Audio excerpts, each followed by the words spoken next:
Sa tingin mo ba kung aangat ang ekonomiya mula sa pandemya, giginhawa din ang pamumuhay ng karaniwang Pilipino?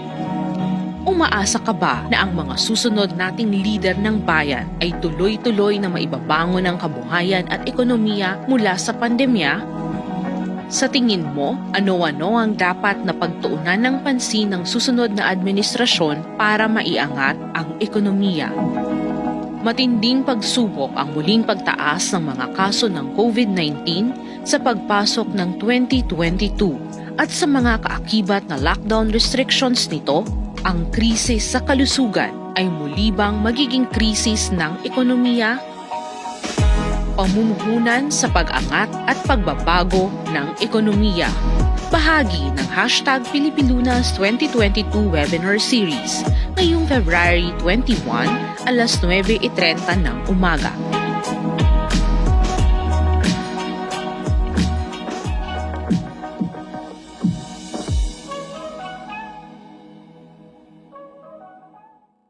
Hello, good morning everyone, and thank you very much for coming to this morning's webinar titled Pamumuhunan sa Pag-angat at Pagbabago ng Ekonomiya. This is the 7th Pilipilunas 2022 webinar, and we are live streaming on the UP Diliman Facebook page, the UPSE's Facebook page, and DZUP Facebook page. We are also using the #Pilipilunas 2022 on all social media platforms. This webinar is organized by the UP Diliman Task Force Nation Building, an initiative of the UP Diliman Office of the Chancellor and the UP Center for Integrative and Development Studies. This event is also co-presented by DZUP 1602, Diliman Information Office, and Office of the Vice Chancellor for Student Affairs. I'm JC Punong Bayan, and I'll be your host for this morning's webinar. Before we start, let me call on Chancellor and Professor of Mathematics, Dr. Fidel Nemenso. Dr. Nemenso.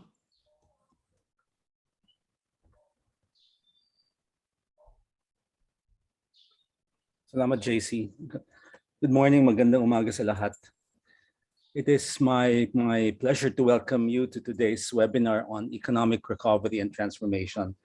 This is part of Pilipinas 2022, entitled Pagbangon at Pagsulong tungo sa Magandang Buhay at Bukas. No? This is a series of roundtable discussions on governance and development issues organized by the UP Diliman Task Force Nation Building under the Office of the Chancellor. Now, allow me to introduce this webinar series. Pilipinas 2022, the series, is our university's response to two imperatives of the times. No?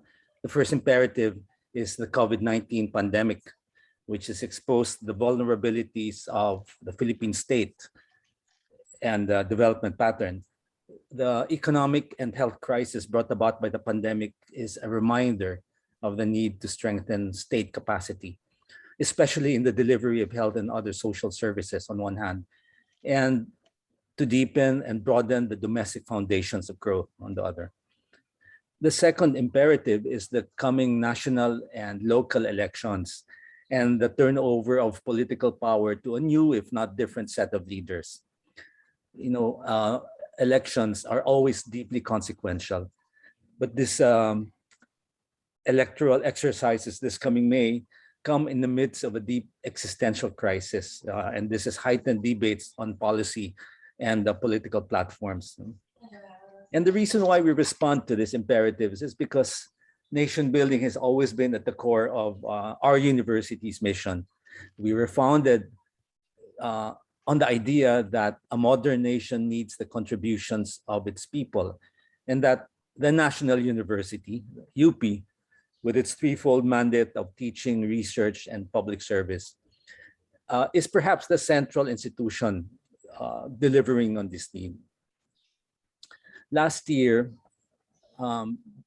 binuo namin ang task force on a blueprint for building the nation.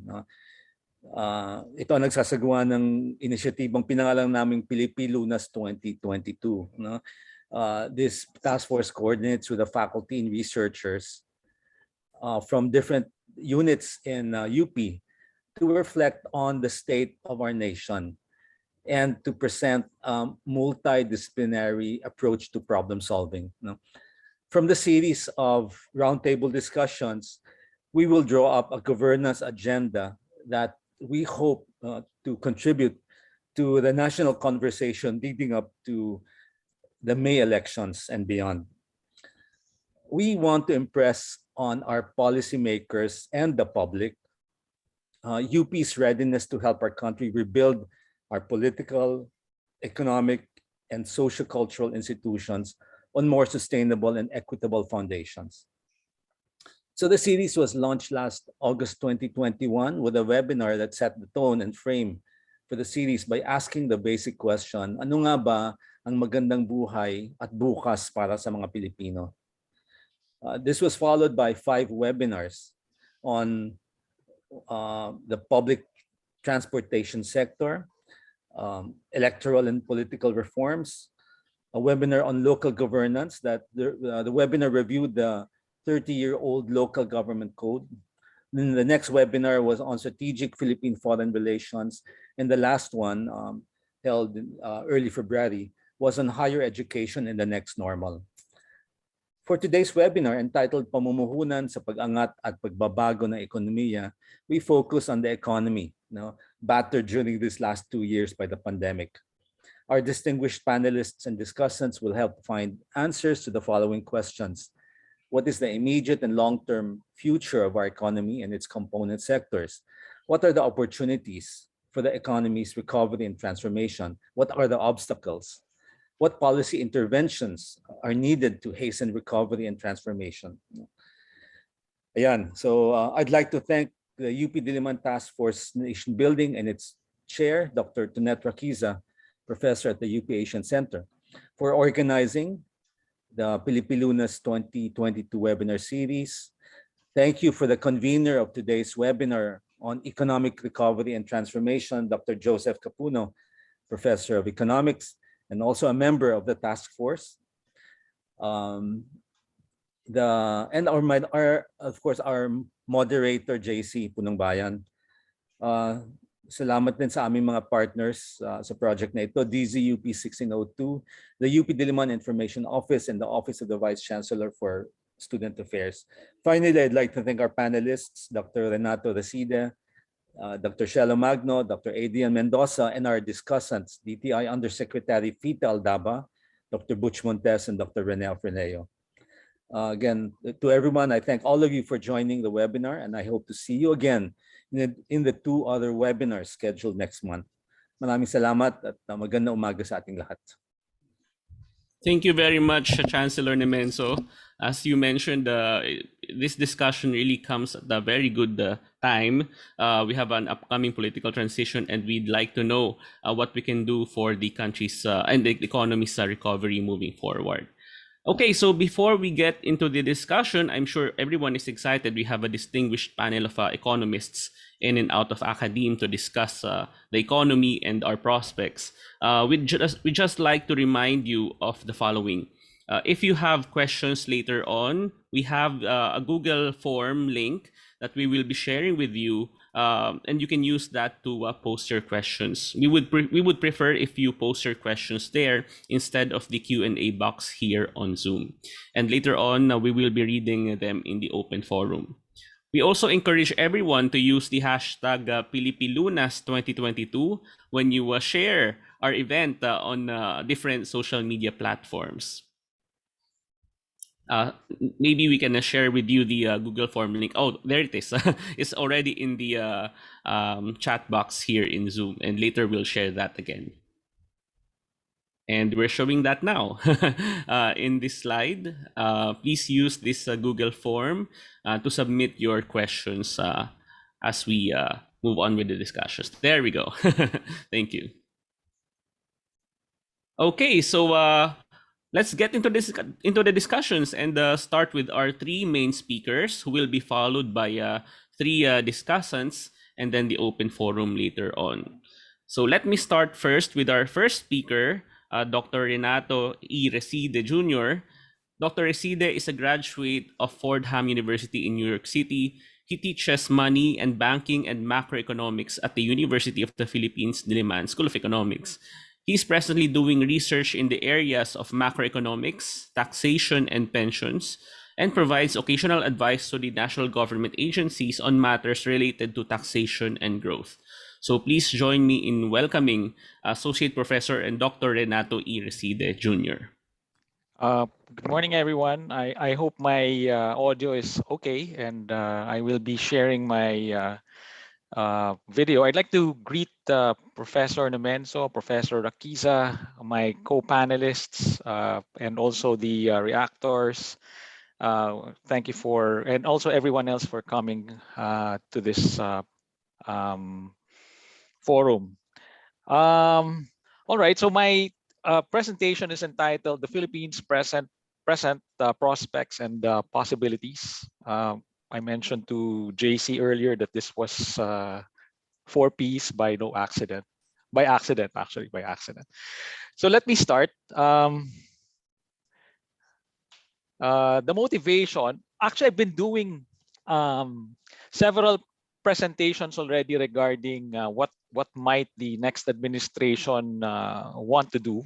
Okay, so people have been thinking about it, and I've been asked to do several presentations in the recent past. So what I have now is just it's a cobbling together of all of my recent presentations. No? So the motivation is we just have gone through we're still in a large crisis, actually, a COVID-19 crisis, and it's the first that has deeply affected our country since the Asian financial crisis. No?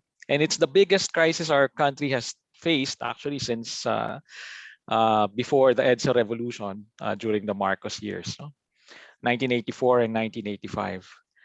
There are, however, big differences between recent crises, the Asian financial crisis and the global financial crisis, and this one.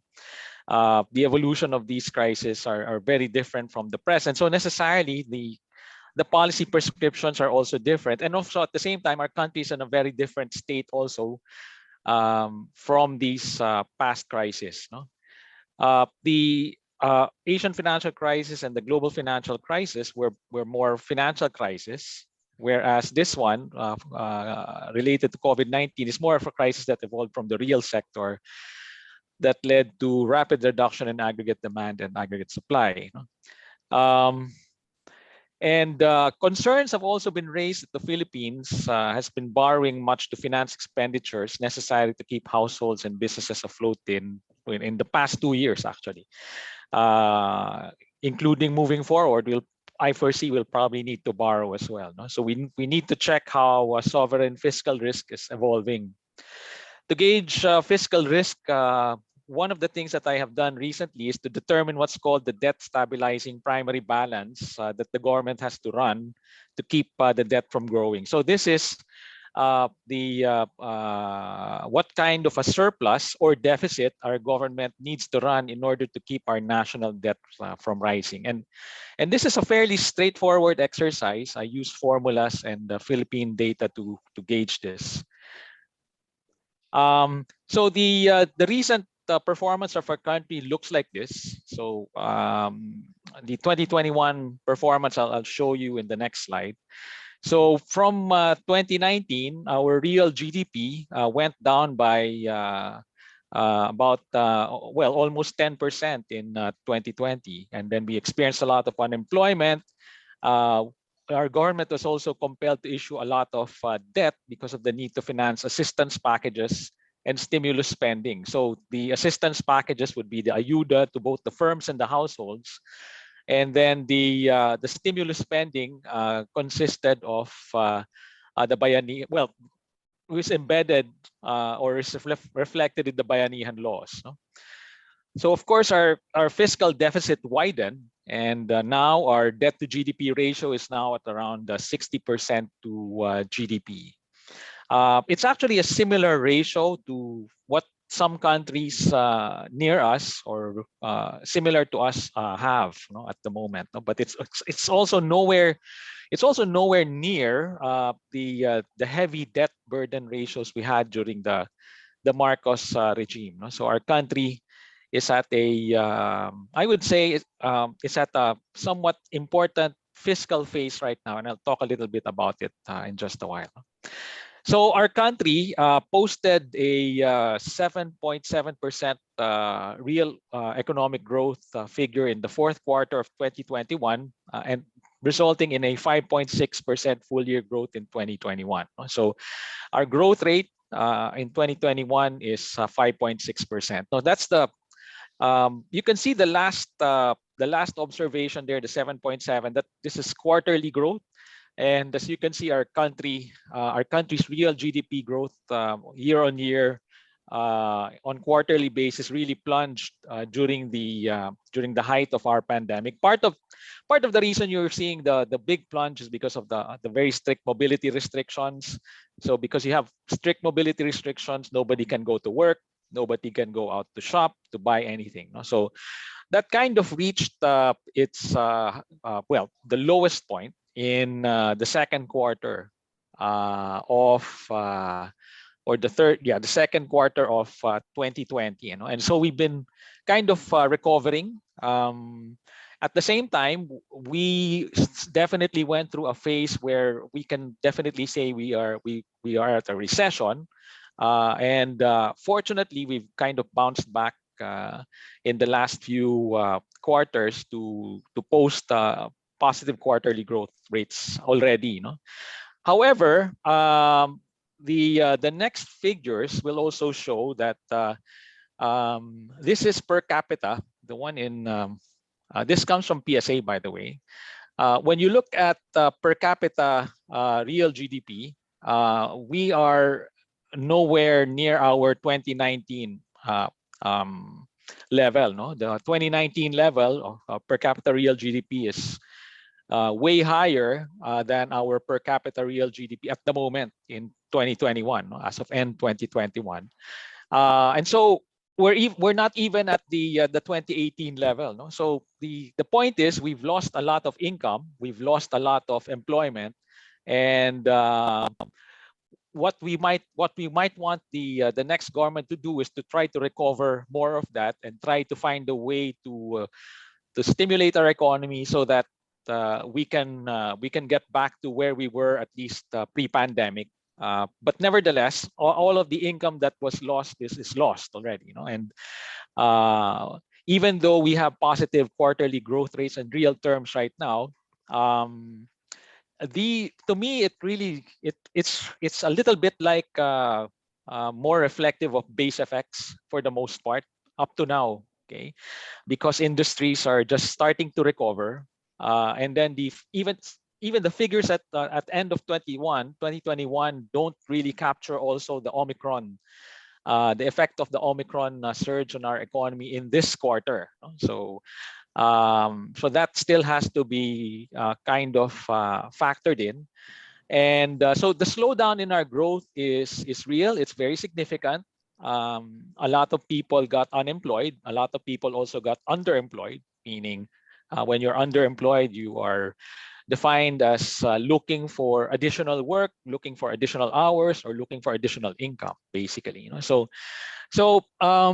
that's we're in that state right now. And in addition to that, our economy has compiled a lot of debt recently. So you can see the unemployment rate spiked during the second quarter of 2020 and has been kind of hovering still above the pre-pandemic unemployment rate. So we still kind of have a ways to go before we recover the pre-pandemic employment situation.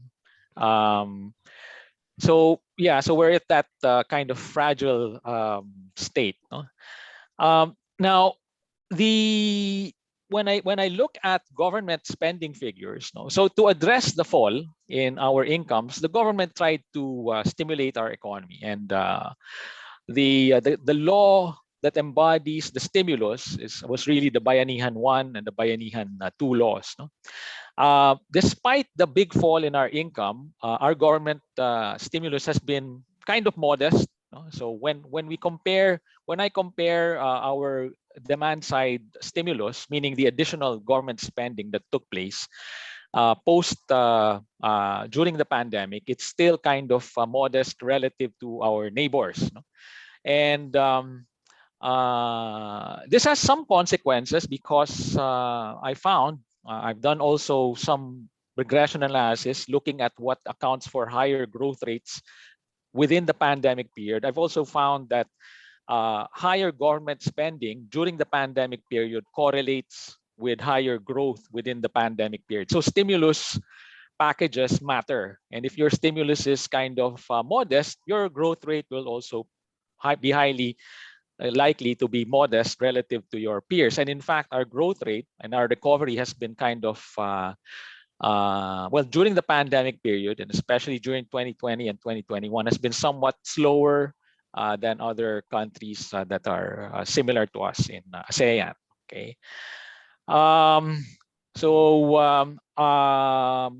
The things that matter to some extent that I have found that matter to growth to me within the pandemic period have been several things. You know, one is overall government expenditure. So it's the size of the stimulus. It's also the size of the healthcare spending that matters, and also the stringency of the lockdowns. Okay, so the more stringent the lockdowns, people can't go to work, people can't earn any incomes. No? So, and also the other factor would be the number of cases of COVID. No? So if a country can't control its case rates per 1,000 people in the population, then you're going to grow slower. No? So I'll talk a little bit about those findings a little bit later on. No?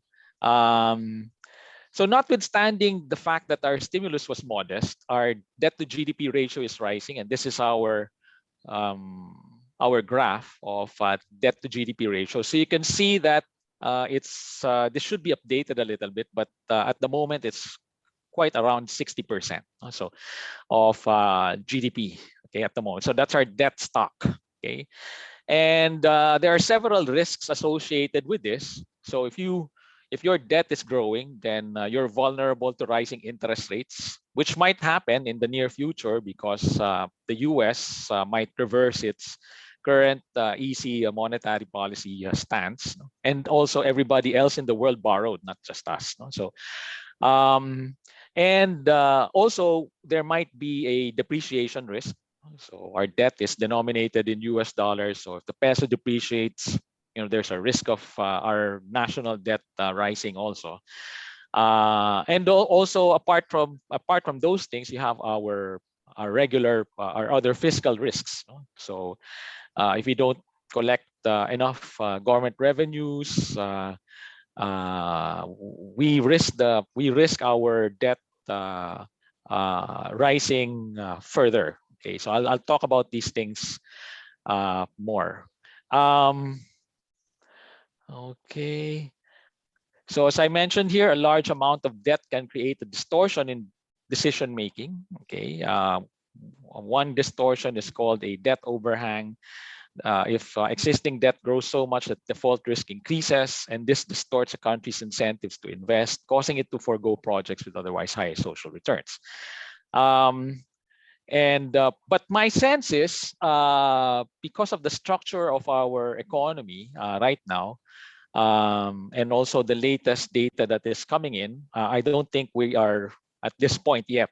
Okay, so we're not at this point yet. So there's a risk, but I don't think we're at that point yet where we are too heavily burdened that we are going to be affected by all of these kinds of distortions. No? So I'll skip a few slides. And maybe what I'll show you are just quick views of some of the PowerPoint slides that I have. You can see there in the top row, pre-pandemic, our debt to GDP ratio was around 40%, and now it's around 60%. No, so during the pandemic, our debt to GDP ratio grew by around 20% more. And as you can see, where we are now is not too far from where similar countries to us are now. So, for example, Malaysia, Thailand, etc., etc., etc. So we're not. I don't think we are not at that stage where we are too heavily indebted, where we are going to really sound the alarm bells yet right now. No? So okay, and so I see that I can say the same for the other debt indicators, including our own external debt indicators. No? So other countries, for example, here in Table 11, other countries have far larger external debt to GDP ratios than the Philippines have at the moment. And our surplus or our deficit at the moment is a little bit worrisome. No? It's around close to double digits. No? So these are things that are worth watching, because when you see high and persistent budget deficits, it means that your debt is growing. Okay. So what I have done in the recent past is to adopt to analyze debt sustainability. Can we sustain our debt? No? So what I have done is to look at the literature, look for whatever formulas are available to help me determine whether we can sustain the level of spending, the level of borrowing that we have. And I will say that my criterion for looking at deficit sustainability is solving for what's called the debt stabilizing primary balance. Okay, the debt stabilizing primary balance, which you see here in the middle part of the slide, or DSPB, is the stock of debt minus interest payments and other expenditures. If it's positive, it's a surplus. And the debt stabilizing primary balance is the balance that is either the surplus or deficit we need to run as a country in order for us to keep our stock of debt from rising.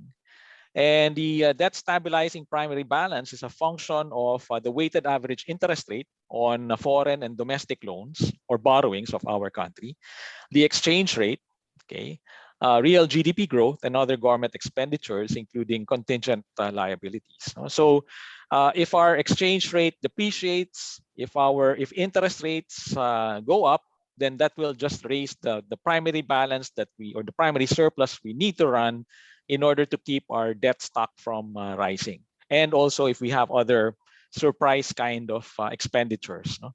that we need to fund. Okay. So based on my reckoning and the use of the formula, I reckon that the debt stabilizing primary balance is there below.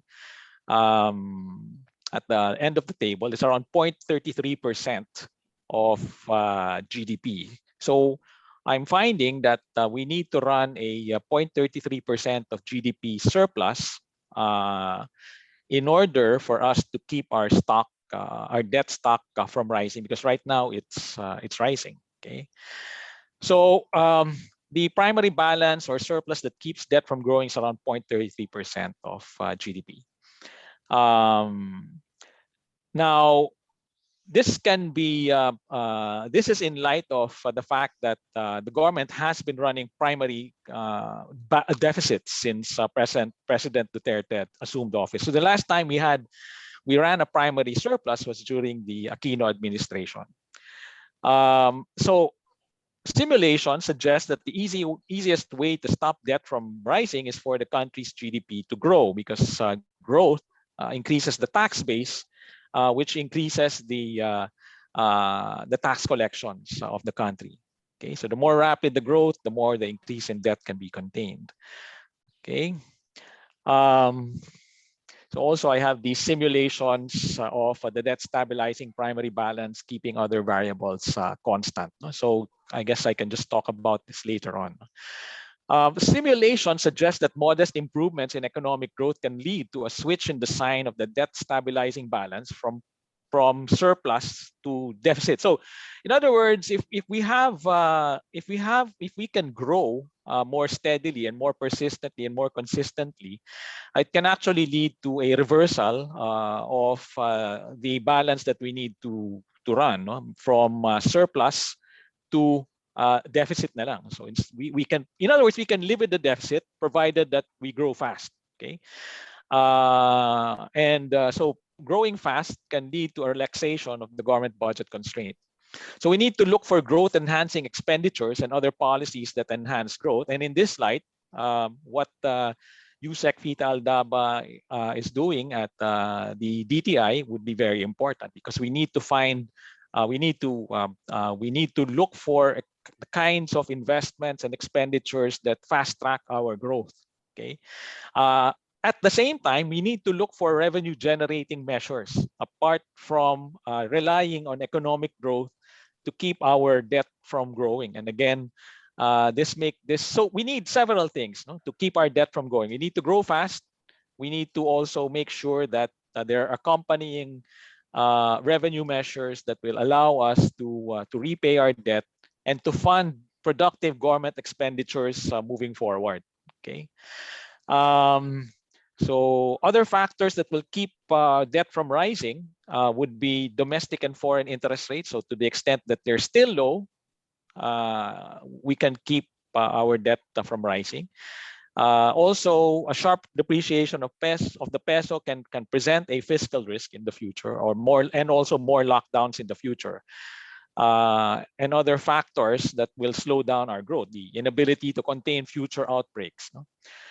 So, and also more and persistent future budget deficits. So we need to kind of be very careful with what we spend our money on. We need to make sure that our expenditures are very efficient, they're growth enhancing.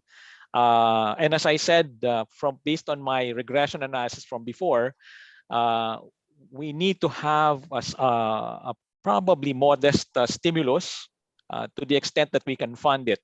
Okay, from every year from now on during the next administration. Okay, so I'll skip a few slides. I did a presentation for BSP recently, and they were asking about financial risks. No, personally, I don't see also, when I look at indicators from the BSP, I don't see that we will have any financial meltdown either. I think the BSP is doing a fairly good job on the monetary policy side. No? There are, however, some indicators that our economy, our financial sector is feeling the strain of the falls in income in recent years. The non-performing loan ratio is rising, and so on and so forth. But it's not at the level where we really need to be very, very, very worried yet. No?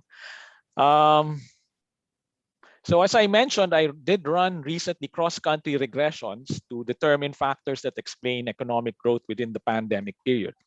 And some of the factors that are worth talking about again, because I already discussed this earlier, would be the case rates, the health expenditure to GDP ratio, and the stimulus to GDP ratio. No?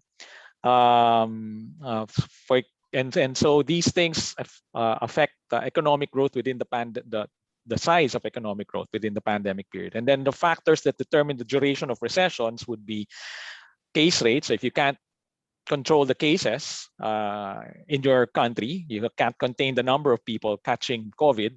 Also the stringency rate, the stringency index for lockdowns. And then vaccination rates. So vaccination rates also tend to be a determinant of duration of recession. And then factors that explain economic growth in 2021 thus far, okay, would be the stringency index, the overall spending to GDP ratio, also the stimulus to GDP ratio squared. So that means because the stimulus to GDP ratio squared is important across countries. So this means that it's good for countries to spend, but not spend too much. Okay. In other words, there is some threshold for spending. Okay, so you just don't spend for the sake of spending to stimulate your economy back to growth. Okay. All right. Okay, so these are lessons learned, and I guess you can see there that spending on healthcare matters, trying to inability to reduce case rates, prolonged recessions, indiscriminate and long lockdowns reduce growth across countries, and then high vaccination rates can stimulate growth. So moving forward, you would think that some of the lessons involved here would be if you have a budget available, you probably need to buy additional vaccines, additional boosters, no? In order to also prevent the case rates from spiking one more or two more times, no? If there are additional surges. No? The investments needed would be, and these are all stimulus from the government. So this could be a combination. Well, when I talk about investments here, I'm talking about government investments. No?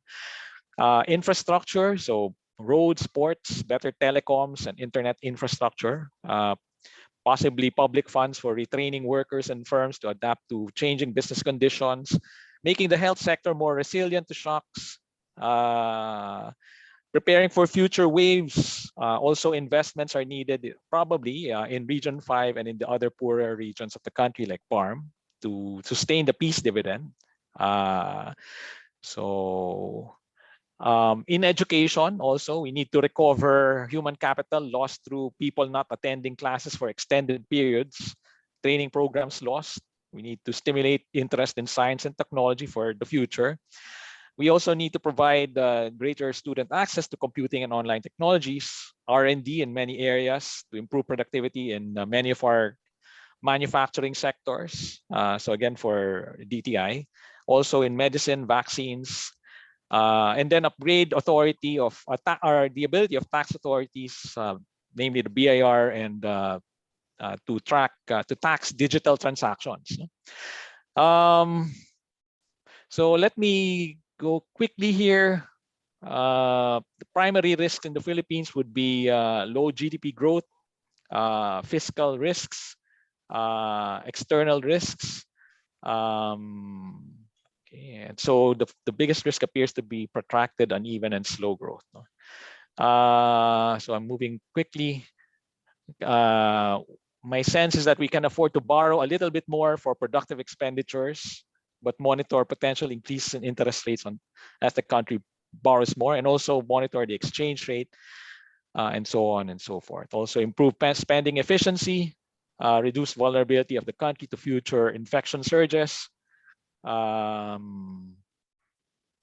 Okay, and then exploit changes to the Public Service Act, make strong effort to entice more firms to invest equity in the Philippines given the looser environment for capital flows.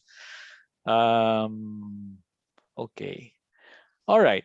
And so I do have, look for additional ways to develop financial markets, continue improving administration at BIR, BOC. So yeah, these tasks are kind of gargantuan, no? But they have to be taken up by the next administration. No? And then undertake additional tax reforms, look for additional revenues from taxes and other sources.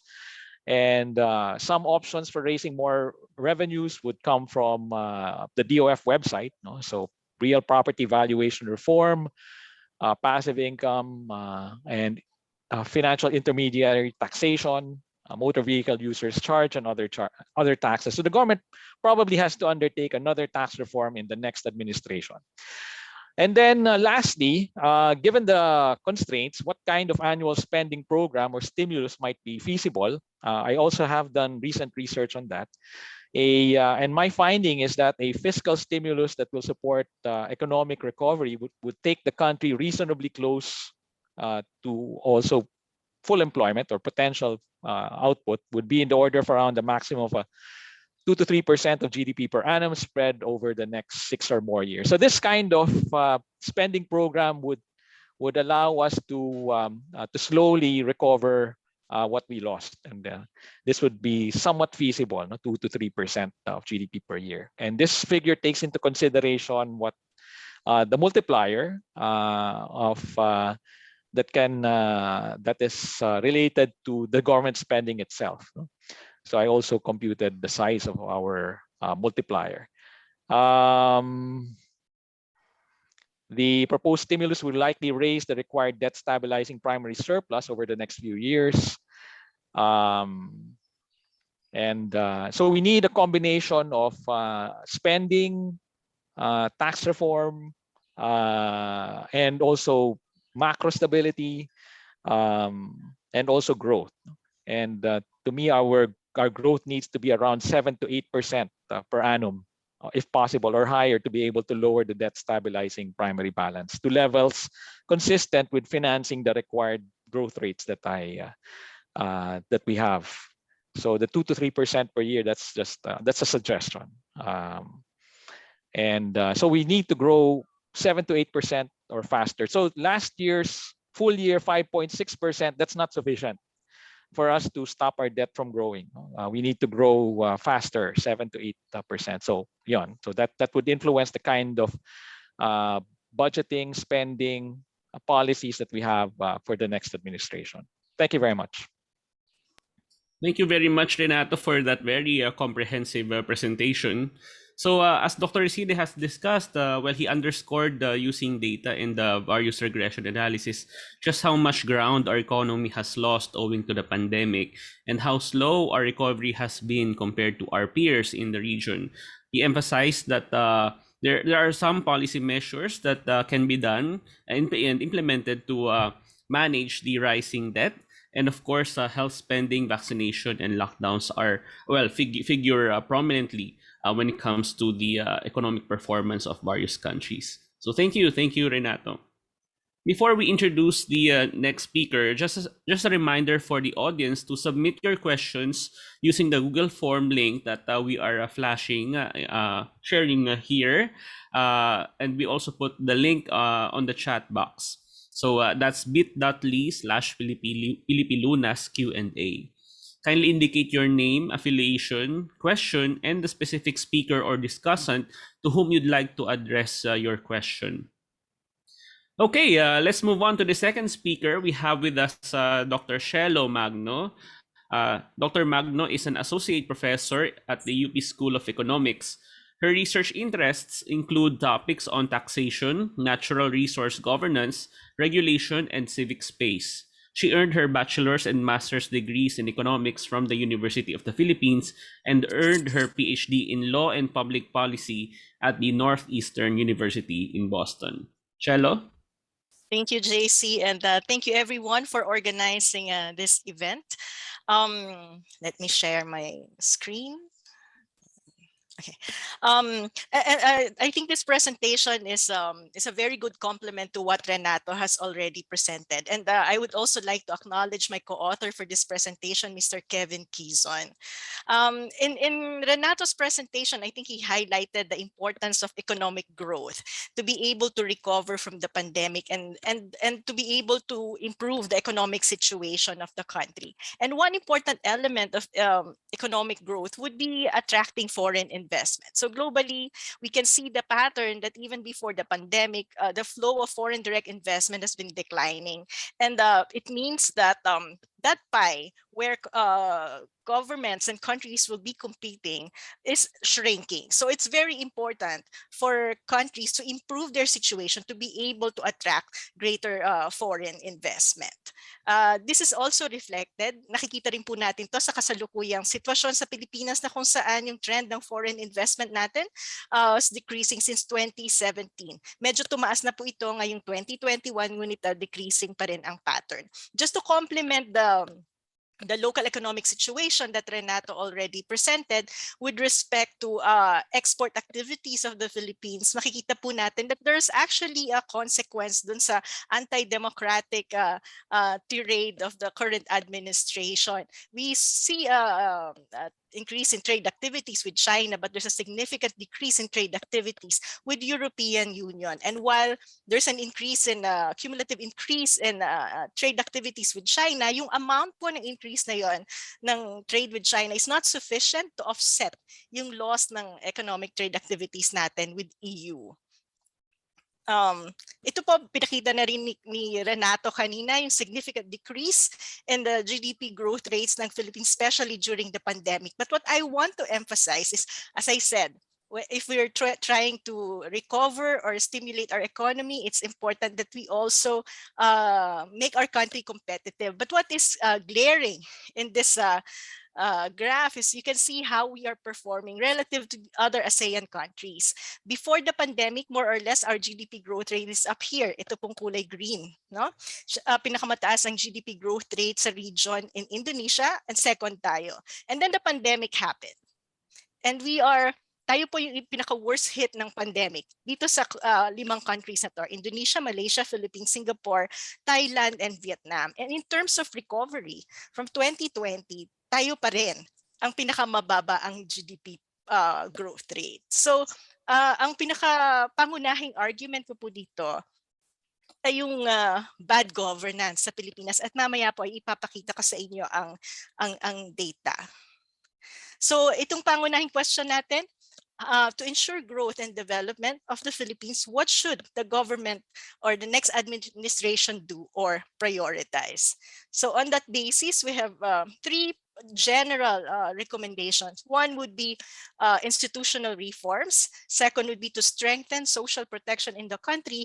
And third is to have strategic investment in specific industries. So why institutional reforms? As I said, we have to compare ourselves with other countries. This is the current corruption perception index over the years from 2010 to 2020. Unfortunately, the Philippines is perceived as the most corrupt country among these 5 countries. Ito po yung Philippines. Nagsimula po nung 2016, 17, 18, 19, 20. Perceived po tayo as most corrupt.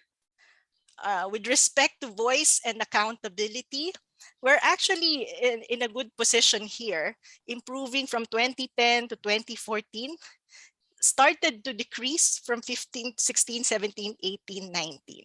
So, nagde-deteriorate po yung kalagayan ng voice and accountability sa Pilipinas. Ito naman po yung political stability and absence of violence. Makikita naman po dito, the lower the score, the worse the situation is. So here, our situation sa Pilipinas ay pinakamalala in terms of political stability and absence of violence also. In terms of government effectiveness, also using the Worldwide Governance Index, second to the worst naman tayo from 2010 to 2015, but from 2016 to 2019, worst naman po tayo dun sa 5 countries pa rin in terms of government effectiveness. Regulatory quality, ganun po, makikita pa rin natin ang deteriorating trend ng regulatory quality sa Pilipinas. Gayon din po ang rule of law. Ayokong palungkotin yung umaga nyo, pero ito po yung pinapakita ng data sa atin. So yung quality ng rule of law sa Pilipinas ay may downward trend din. With respect to control of corruption, using the Worldwide Governance Index, this is to complement the Corruption Perception Index that I showed a while ago. It's the same.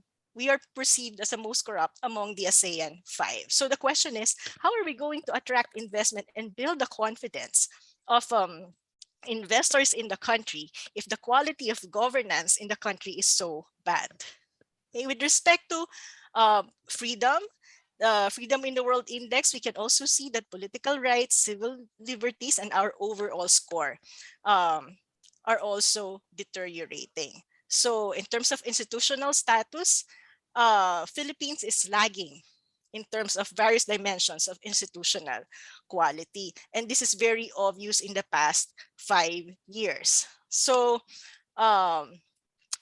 na-highlight din po itong bad governance na to sa context ng pandemic. So another important element in terms of economic recovery and building confidence sa economy is how well the government is managing the pandemic. And I think Renato already emphasized that in his presentation. But again, just to complement his presentation, we can see here some of the graphs from the Oxford Coronavirus Government Response Tracker. We have ito po yung sinasabi ni Renato kanina, we have one of the most stringent policies in terms of COVID response. But interestingly, if you look at this graphs, yung red po is yung index on how stringent the government response is. So the higher the red line, the more stringent. Ito po yung Pilipinas, ito yung mga ibang countries, neighboring countries natin. And then the blue line indicates the incidence of confirmed cases. So while our policies are very stringent, we can see a continued increase in COVID incidents. Parehas po yung shape niya with Indonesia. So the question, what else would explain that, right? Of course, bad governance would explain that. The other thing that I think worth emphasizing, and this also complements Renato's presentation, is the absence or at least fluctuating economic support in the country. So economic support means assistance to enterprises, businesses, but at the same time, also the citizens, individuals. We can see here Singapore, Malaysia, Vietnam, Indonesia, Thailand, very, very high. Yun pong red yung economic support indices, very, very high support. But while the Philippines is unstable and fluctuating. So again, consistent with what Renato said, it's very important that we have a consistent and effective governance, policy implementation, and economic support during the pandemic to be able to improve our economic situation. And this one, just to focus on attracting investment in the country. So normally when we say attracting investment in the countries, there are three components that we want to consider or to look at.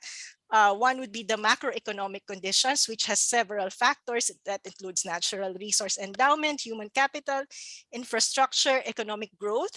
We also look at trade policies that includes tariff, non-tariff barriers, how protectionist a country is. And then third would be institutional quality. These are the measures these are the indicators that I mentioned a while ago. So, and just to quickly point out, investment, particularly foreign direct investments, are very important because it will help us increase our productivity, create employment, facilitate transfer of technology to the host country, which in this case is the Philippines. Okay?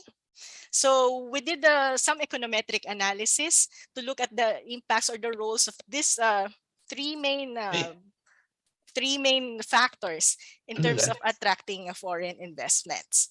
Okay, so we looked at 126 countries from 1996 to 2019. We did the panel data estimation technique. So ito po yung summary of the variables that we included in our model.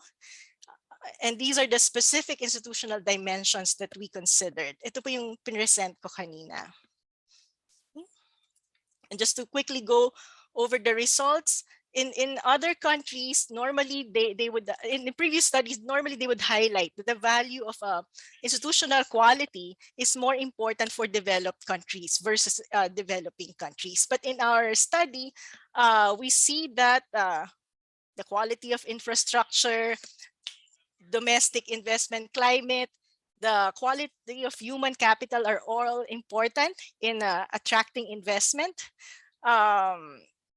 The quality of level of the development, of course, trade openness is also important, and life expectancy. We also found that it's equally important, or actually more important, the role of institutions for developing countries. This is sort of not inconsistent, but before where countries are emphasizing, before where studies are emphasizing the importance of good institutions for developed countries, we also want to argue that good institutions are more beneficial for developing countries. So here is our regression results. Okay. So again, my first important point is that it's very important for the next administration to be credible and to pursue reforms to ensure that we will have good governance, reduce corruption, strengthen accountability, and improve the state of human rights and rule of law in the country. My second recommendation is in improving social protection programs. Napakaganda po ng video na pinapakita natin kanina habang hindi pa nagsisimula yung ating forum. The question is, kapag nag-improve ba ang ekonomiya ng Pilipinas, giginhawa ba ang buhay ng pangkaraniwang mamamayan? The past years, we've seen the economy of the Philippines grow. But if you look at the Gini coefficient, ito po yung measure ng inequality sa isang bansa. Dun again, comparing us dun sa ASEAN 5, ASEAN neighbors natin, pinakamalala po ang inequality sa Pilipinas. And to highlight po, ito yung latest poverty statistics natin. Gusto ko pong i-zoom in dito sa data na to, na kung saan makikita natin from 2018 to 2021, lalo pang tumaas ang mga Pilipino na food poor. So in 2021, we have 10.94 million Filipino na hindi man lang ma-afford ang basic food needs. Okay? And why am I presenting this? Because I think it's very important that as we invest in the economy, attract foreign investment, invest in infrastructure, it's also important that we invest in people. So when we say social protection program, this is not just about distributing ayuda. I think when you listen to the candidates, yung mga tumatakbo po ngayon sa eleksyon, ang kanilang sinasabi ay pagpapatuloy natin or magbibigay tayo ng ayuda o 10,000 a month.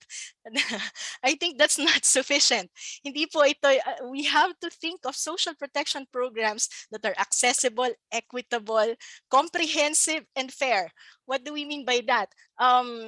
Hindi lang po ito yung responsive because when there's an emergency, kailangan natutugunan agad yung pangangailangan ng bawat pamilya. At tinitingnan din po natin itong investment sapagkat kung may sapat na at malinaw at comprehensive na social program ang gobyerno, ini-improve din po nito ang human capital, which is complementing the investment sa economic growth. So consistent po ito dun sa binanggit din ni Renato kanina that if we're going to have government spending, kailangan po natin matutukan din ang improvement in human capital. Lastly, yung isang recommendation din po namin ay magkaroon ng investment in specific industries. Okay?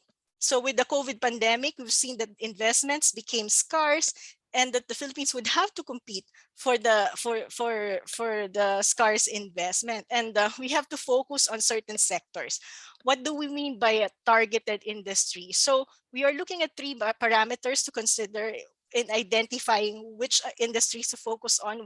One would be industries that would have significant multiplier effects in the economy. Ibig sabihin, malaki po ang link nito sa upstream and then the downstream sector. Pangalawa po, yung industry mismo ay resilient or makakatulong siya to make our other economic activities or industries resilient. And then lastly, sectors where the country more or less has an advantage already. So an example of those would be the IT BPO industry and the maritime sector.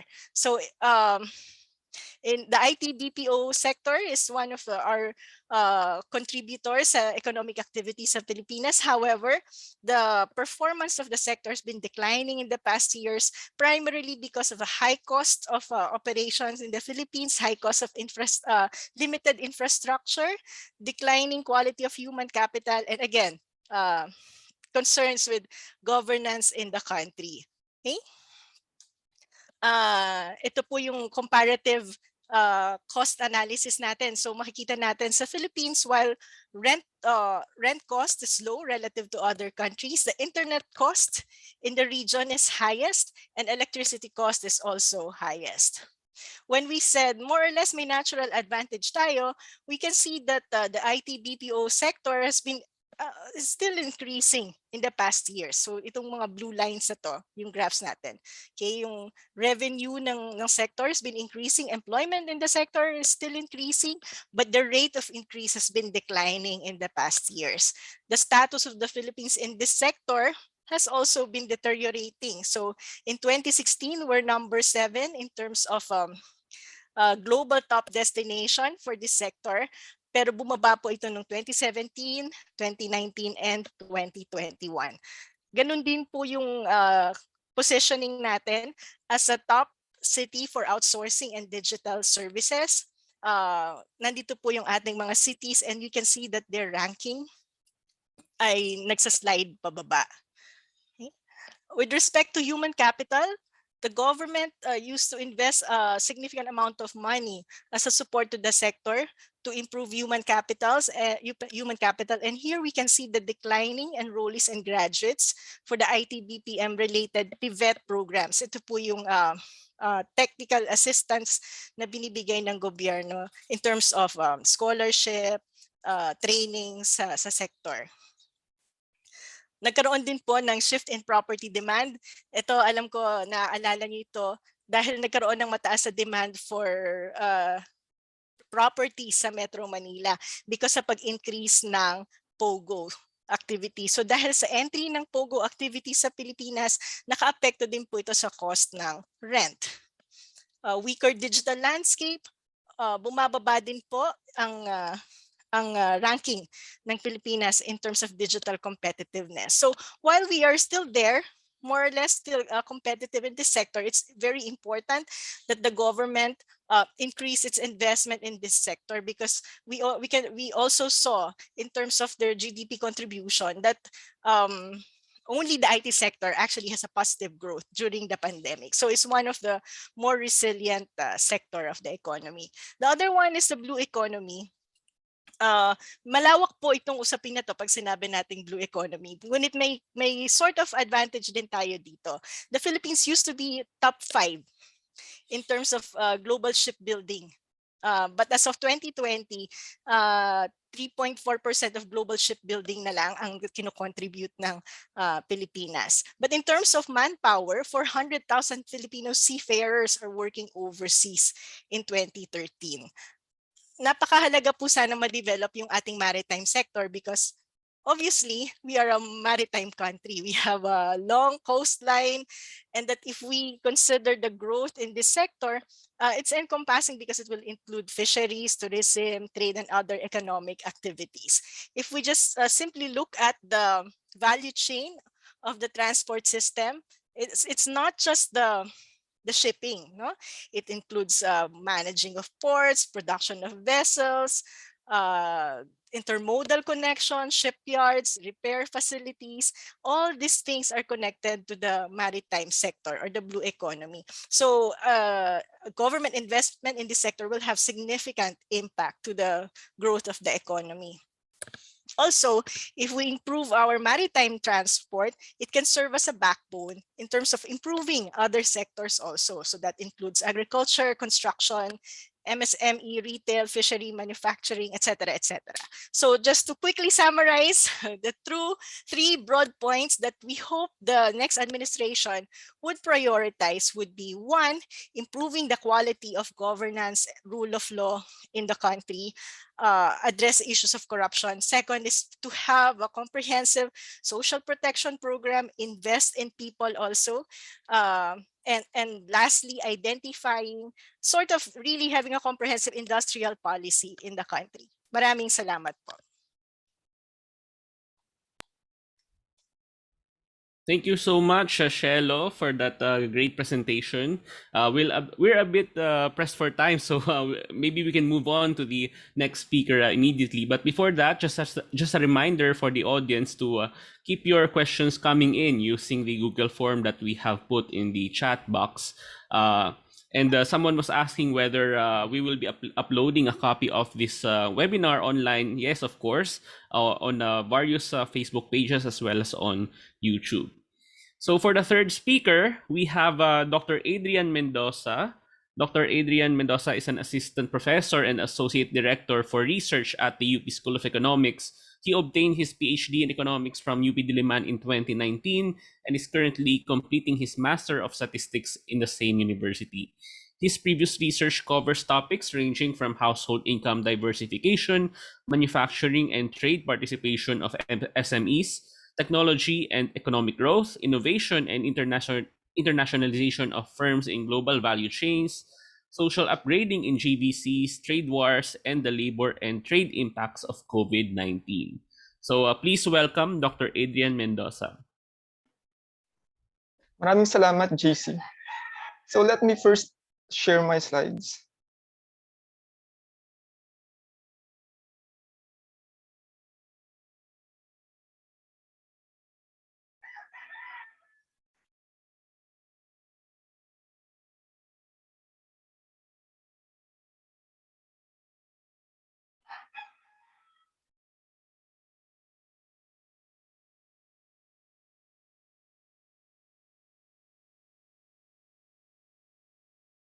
Okay, so good morning, everyone. Today, I'll be presenting the key insights from the preliminary diagnostic exercise for the current status of the Philippine trade and investment, especially within the context of the ongoing pandemic. And it's good that Dr. Magno presented first, since some of the things she discussed about investment and governance are also identified in my report as important influence in the trade performance of the Philippines.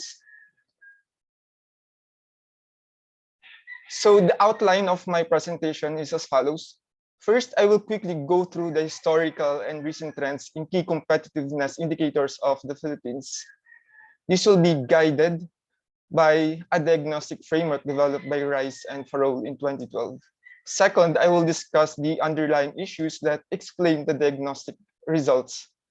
And lastly, I will pose some questions that policymakers may want to explore in future formulations of policies, programs, and strategies for the Philippine trade and investment sector. Okay, so as I've mentioned, the diagnostic results are based on the framework developed by Rice and Farrell in 2012.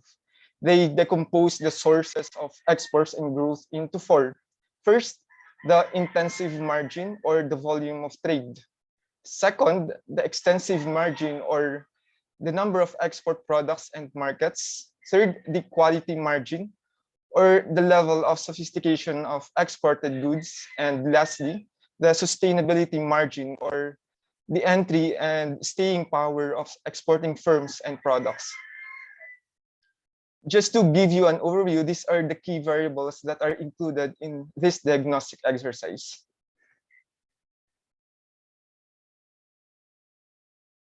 And before I proceed, let me say in advance that the succeeding slides tend to paint a very gloomy picture. And since the results present important challenges, especially to our hardworking colleagues in government, it is my hope that the diagnostic results will highlight the urgency of revitalizing the country's trade and investment sector. First off, in terms of intensive margin, this graph shows that the Philippine export sector is relatively small within the context of the region. In particular, the country only ranked 6th in ASEAN in terms of total export value in 2020. Exports by other ASEAN 6 economies are several times larger. For example, Vietnam and Thailand's exports are 4.4 times and 3.6 times larger, respectively. And the same pattern can be observed when we look at the trade to GDP ratio. Further, merchandise exports of the Philippines in real prices have been generally flat after peaking in 2000. And during the same period, imports consistently surpassed exports, and since 2011 have entered high growth phase that led to an exponential widening of the trade deficit. And the sharp increase in imports may partly reflect the growing inability of the domestic supply base to satisfy total producer and consumer demand. Another interesting pattern is the sustained downward trend of the country's trade to GDP ratio since 2000. And this suggests that the relative size of the country's export sector has been consistently shrinking over the last 2 decades. And contrast this to the trend for Vietnam, for example, which is constantly increasing. The sluggishness of the Philippine exports can be traced to the weak and erratic growth in major export items. For example, electronics and machinery and transport equipment. Other historically important exports, for example, garments, have been on the downward hill for more than 2 decades. However, interestingly, there are emerging export items such as mineral products and fruits and vegetables. It may be worthwhile for the government or the policymakers to look at these products and study their strong performance over the last 10 years. Okay, so this graph shows the historical trend of Philippine GVC trade from 1990 to 2018. And note that the growth of GVC trade accelerated in the early 2000s. And this was mainly driven by faster increase in domestic value added in other countries' exports. So parang may innovation. However, from 2011 to 2012, the average annual growth of GVC trade was significantly slower. And this was accompanied by a marked slowdown in the growth of domestic value added after the global financial crisis in 2008, 2009. And it is also interesting to note that similar to the total trade to GDP trend, the GVC participation rate of the Philippines has been declining since 2011. And as expected, it is important to note that Philippine GVC participation is still strongest in manufacturing, especially electronics, machinery and equipment, transport equipment, precision equipment, and metal products. Among ASEAN 6 economies, the Philippines has the smallest number of HS4 product lines with revealed comparative advantage. And further, the Philippines is the only one in the group that experienced a decline from 1996 to 2019, indicating an erosion of export competitiveness in several export products. And note that the exports where we have high RCA are mostly traditional products in nature. For example, nickel ore, coconut and palm kernel oil, and bananas and nickel products.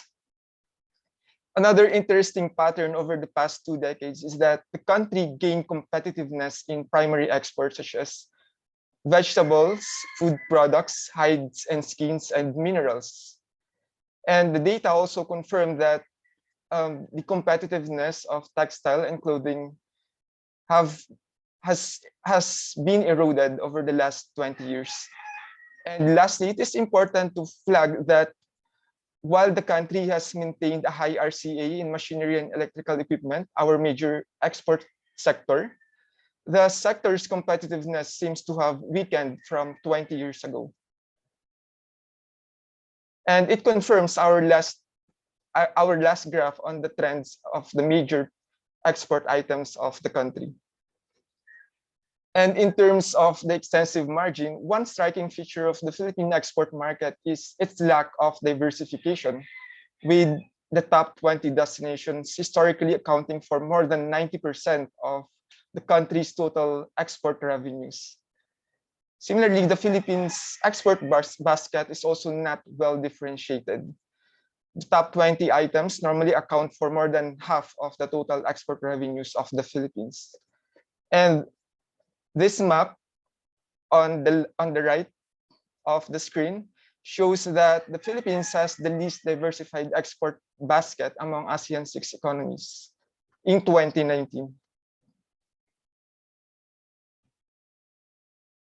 So just to emphasize, in terms of top export markets or products, this figure shows that electronic products are still the dominant Philippine exports in terms of value, although their importance has gradually declined since peaking in the late 1990s. In terms of destinations, the US, ASEAN, East Asia account for close to 80% of the Philippines' exports. This was in 2019. And more about the extensive margin, the number of Philippine export products have slightly increased from 2000 to 2019. But as we can see, it slightly decreased again due to the pandemic. And it is also important to note that although there was some improvement in the number of products exported by the Philippines, this is still significantly lower compared to our ASEAN neighbors. However, in terms of export markets, ASEAN 6 countries seems to have been equally affected by the COVID-19 crisis. So, yeah.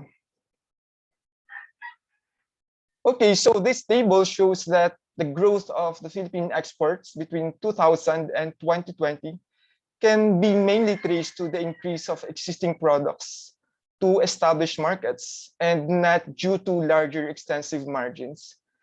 And these limited contributions of new products and new markets to export growth is indicative of the weak innovation culture in the Philippine export sector. And this weak innovation culture is somehow reflected in this sluggish and below par unit value of Philippine exports, indicating relatively lower quality and limited upgrading. However, it is interesting to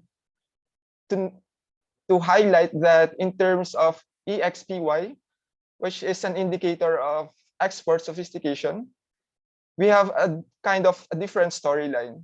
This graph suggests that the level of technological sophistication embodied in Philippine exports has significantly increased over the last decade. And actually, it is now at par with its ASEAN neighbors such as Malaysia, Thailand, and Vietnam. So it is interesting to ask what caused this improvement and what are the impacts on the intensive and extensive margins of trade. This is the product space, which illustrates how small the Philippines export basket is with respect to the entire universe of goods produced globally. This visualization also shows the slow evolution of the country's product space over the last decades. So as you notice, halos walang nagbago from 1996 to 2019 in our presence in the product space. So the most important changes are in the garment sector. So from a vibrant garment sector in 1996 to an almost extinct garment sector in 2019. Also, new products hardly emerged in the Philippine product space, while electronics gained more dominance after the disappearance of many traditional exports. So as you notice, the figure shows how sparsely populated the country's product space is, especially when we compare this to more sophisticated economies such as, let's say, Singapore or Malaysia or South Korea. In terms of introducing new products, the data suggests that the net birth and survival are generally modest in the countries and across sectors. Again, this is indicating weak innovation in the export sector. And in terms of the sustainability margin, these graphs show that the mass of Philippine exporters has been shrinking since the peak in 2005. And this was documented by Professor Balawing in 2017. And she said that this trend is mainly traced to the bad combination of decreasing entry rate and increasing permanent exit rate in the export sector. And consequently, the survival rate of manufacturing exporters has been trending down since 2000. Professor Balawing also observed that the share of new exporters or export entrants in total extrants has been declining from as high as 88% in 1999 to 24% in 2012. And this is indicative of the shrinking domestic production base, or probably a deteriorating ability of the local firms to successfully enter foreign markets. Okay, so to summarize, these are the sources of the weakness of the Philippine exports, according to the framework by Rice and Farol. First, for the intensive margin, we have a small export sector, an erratic growth pattern, especially in major export items, declining share of exports in GDP, and not robust growth of major export items. Also, there are limited numbers of products with comparative advantage and a weak GVC connection. For the extensive margin, the previous analysis showed that we have a not well diversified products and markets.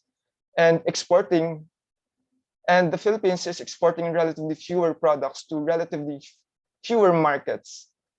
For the quality margin, the Philippines has limited quality upgrading, although sophistication is at par with the region.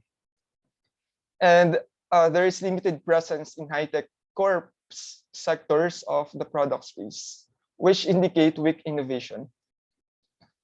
And lastly, for the sustainability margin, the Philippines has an eroding export product base in terms of exporters and export products.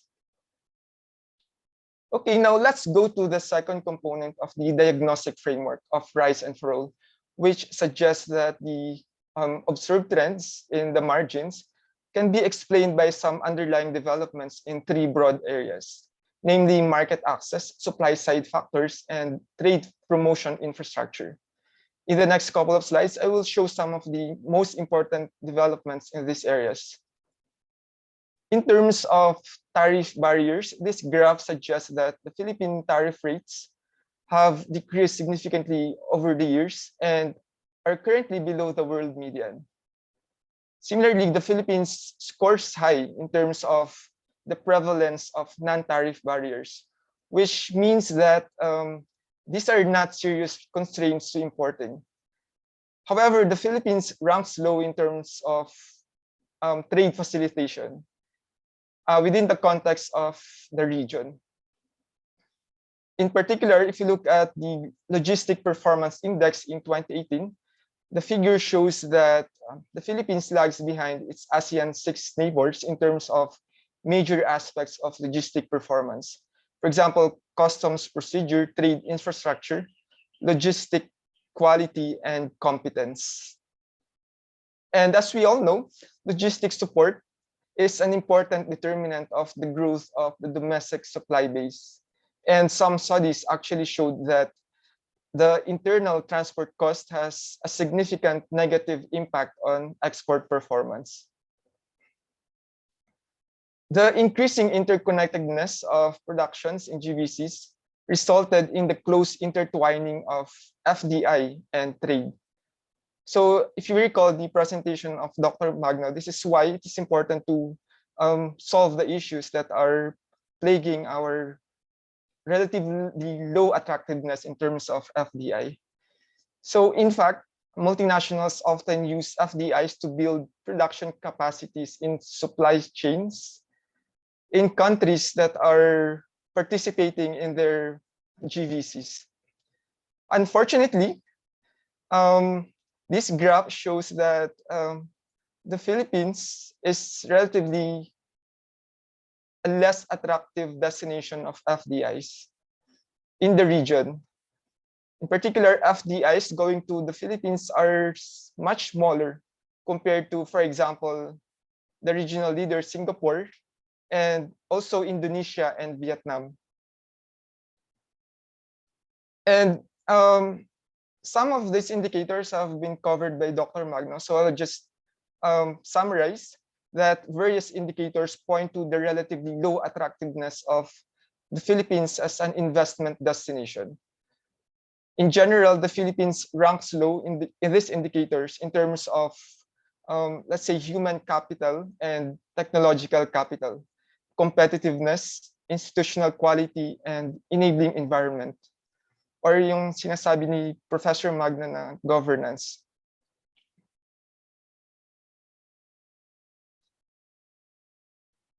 And incidentally, the Philippines ranks the highest in Asia in terms of overall FDI restrictiveness. So this index consolidates 4 types of measures: foreign equity restrictions, discriminatory foreign investment screening, and approved requirements, and restrictions on the employment of foreign key personnel, as well as other operational restrictions. And in terms of access to credit, this graph on the left shows that the Philippines is trailing behind many of its ASEAN neighbors in terms of domestic credit to the private sector as percent of GDP. And also, the Philippines has a moderately complex economy.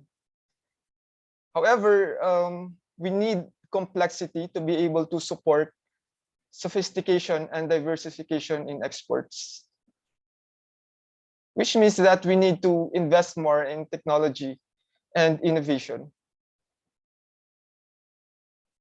Lastly, in terms of institutions, just an overview of the trade and investment promotion infrastructure in the ASEAN region. As you can see, the Philippines is highly fragmented with around 13 agencies participating in coordinating investment promotion. And some observe that this may be a contributing factor to redundant and incoherent incentives in the country. Okay, so to summarize, our analysis of the underlying issues suggests that trade barriers are not serious constraints, although trade facilitation can still be improved. Also, the Philippines has a small domestic production base with moderate sophistication or complexity. Third, the Philippines is not the most attractive FDI destination due to reasons such as a low rank in human and technological capital, competitiveness, logistics, credit access, institutional quality, and enabling government environment. And also, the country has a restrictive FDI policy regime. And lastly, the country has a fragmented trade and investment promotion infrastructure, which may be a source of incoherent incentives. And as a historical note, it is important to point out that these issues in export and investments are not without precedent. In fact, these are old problems in the new normal, as the title of my presentation suggests. And as Williamson and Jos observed, the Philippines' deviant manufacturing behavior actually started in the 1960s. And its path towards premature deindustrialization was created by a perfect storm, or a combination of protectionism, political instability, missed opportunities during the surge of FDIs in the 1980s, and over-reliance on foreign capital, as well as two financial crises. These suggested policy interventions in the framework suggested by Rice and Farrell, but I will not go through these measures. Instead, I will pose several questions that policymakers may want to explore in future formulations of policies, programs, and strategies for the Philippine trade and investment sector. So, for example, why is the Philippine trade sector still lagging despite the highly liberalized environment and extensive policy support? Is it due to bad targeting or outdated strategy or inefficient policy coordination? In addition, what are the institutional and micro level factors that contributed to the stagnating Philippine trade sector? What is the potential role of policy in reversing the downward trend in the Philippines trade to GDP ratio? And what particular aspect of trade facilitation needs to be improved? What policy interventions are needed to push for high-quality export diversification? Which sectors should be targeted? And how can the government stimulate economic complexity to broaden the Philippines' presence in the product space? What are the most important interventions to improve intensity or improve the intensive margin of the Philippine exports? What constraints are limiting the upscaling of the domestic industrial base? And what are the rules of logistics and financial access? How does the size of the quality of the domestic industrial base affect the margins of trade? What are the critical binding constraints that must be given priority in terms of policy intervention? And is there a right combination of policy interventions that will work best to remove these constraints? Is there a pecking order rather, or correct sequencing of these interventions?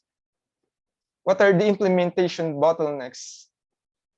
And what are the roles of, let's say, local government units? And it's very important to reassess our strategies. Especially, you should ask if there should be more regional benchmarking in terms of setting our domestic industrial strategies. So we're not only competing with ourselves, we're competing with the region in terms of FDIs and export markets. How can the quantity and the quality of our FDIs be increased? What's working and what's not working in the current investment promotion strategy?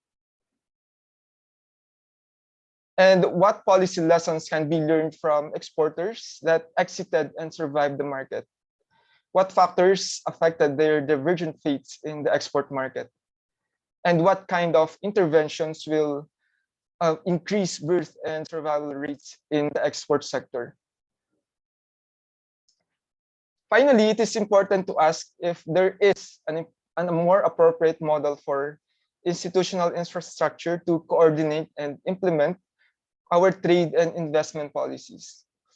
As observed by Balawig and Mendoza in 2021, there's a weak institutional coordination in the country that leads to duplication of programs. And also there is a lack of systemic monitoring and evaluation of most programs that would allow policymakers to strengthen those that work and drop those that don't work.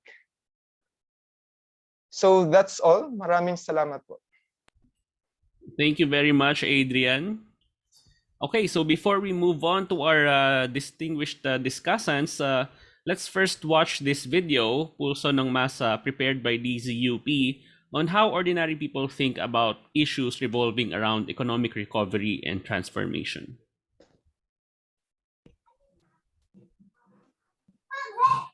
Sa tingin mo ba kung aangat ang ekonomiya mula sa pandemya, giginhawa din ang pamumuhay ng karaniwang Pilipino? Mga mamamayan lang naman kasi ang lalong gumayaman dito sa atin. Ang dami kasing korap na nakaupo. Oo naman.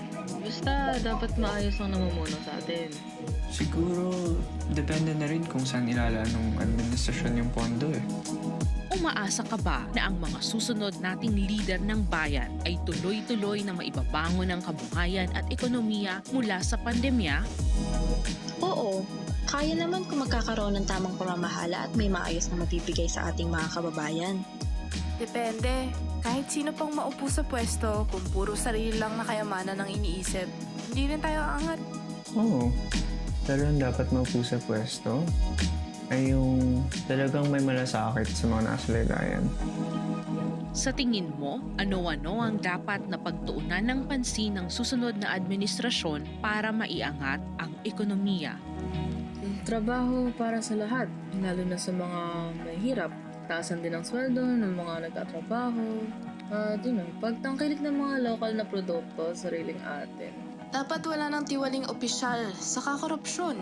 Unahin ang mga proyektong makakabuti sa mga tao at makakapagpagaan ng buhay ng bawat isa. Pagtuunan muna ang basic needs ng taong bayan, trabaho, pagkain, maayos na tirahan, edukasyon, komunikasyon, at transportasyon.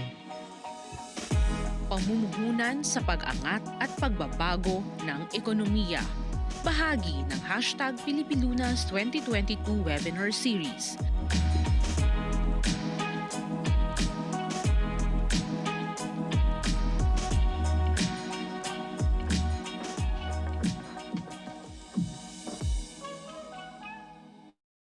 Okay, it's time to hear now from another set of distinguished economists to discuss reply or respond to the points made by our distinguished colleagues at the UP School of Economics. Each discussant will have 10 minutes to respond and give their insights. And we have, first of all, Undersecretary Rafaelita Aldaba of the Department of Trade and Industry. She is the Undersecretary for Competitiveness and Innovation and serves as a member of the Board of Governors of the Philippine Board of Investments. She fulfills a key role in the formulation and implementation of the Inclusive Innovation Industrial Strategy, or I3S, which puts innovation at the heart of the country's new industrial policy by leading DTI's initiatives in preparing industries for the fourth industrial revolution and advancing the digital transformation of MSMEs and large enterprises, establishing regional inclusive innovation centers, developing the country's creative industries, and growing a robust startup economy in the country. Yusek Aldaba. Thank you so much, Dr. JC, and thank you as well to all the three speakers and to the UP Task Force for inviting me to this webinar, which I think really is very important. I really like the video that was earlier shown. Baka po pwedeng humingi para ikalat natin. I got the slides of Dr. Mendoza over the weekend, and so I would like to focus my discussion on his presentation. Well, basically, his findings are also similar to the results that we've been getting based on our analysis. But let me also reassure Dr. Reside and the public, of course, that the incentives and the priority sectors will be strategic and judicious towards supporting the growth of globally competitive and innovative sectors, along with those sectors that have comparative advantage, whether existing, emerging, or latent. And to Dr. Magno, actually, the blue economy and the ITBPM are among our top priority sectors, as I will also later on show. Well, in the ITBPM, we are helping the industry shift towards an AI-enabled business process outsourcing, as well as to shift more our activities more towards knowledge process outsourcing. Of course, also in terms of the blue economy, we are also having discussions with the NAST, particularly on the work that they did, the Pagtanaw 2050, which already identified 12 STI priority areas, focusing the blue economy is a major focus. And in fact, based on our discussion, since advanced manufacturing has not been included among those 12 STI areas, we are going to work with them. A task force is going to be formed in order to assess the STI opportunities in manufacturing. In any case, there are a lot of policy questions also raised by Dr. Mendoza, and I think we can refer these questions to PIDS, and I strongly believe that most of this would be included or should be included in the research agenda of PIDS. But in the interest of time, I would only be focusing on some of the items, particularly on the relationships between trade liberalization and productivity and structural change.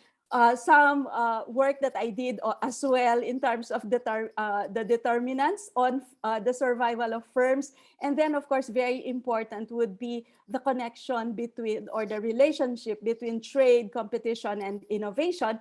And lastly, I think I would dwell more in terms of the discussion on our modern industrial policy based on the results of all these studies, and it's going to be, because it has to be forward looking, so it's really we are reviewing it toward and making it more science, technology, and innovation centered.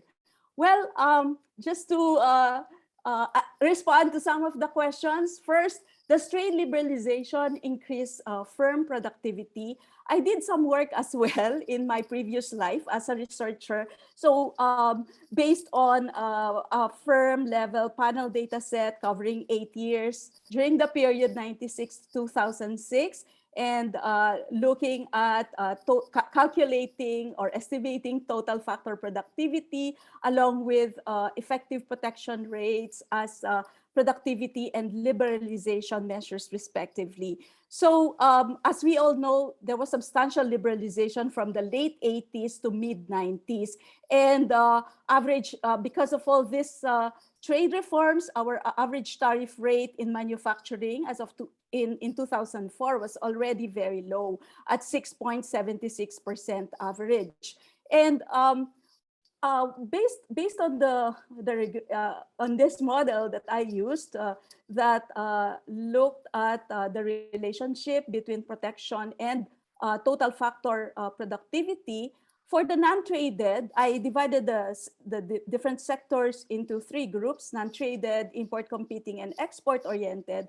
As you can see, for the non-traded and export-oriented, the relationship is not significant.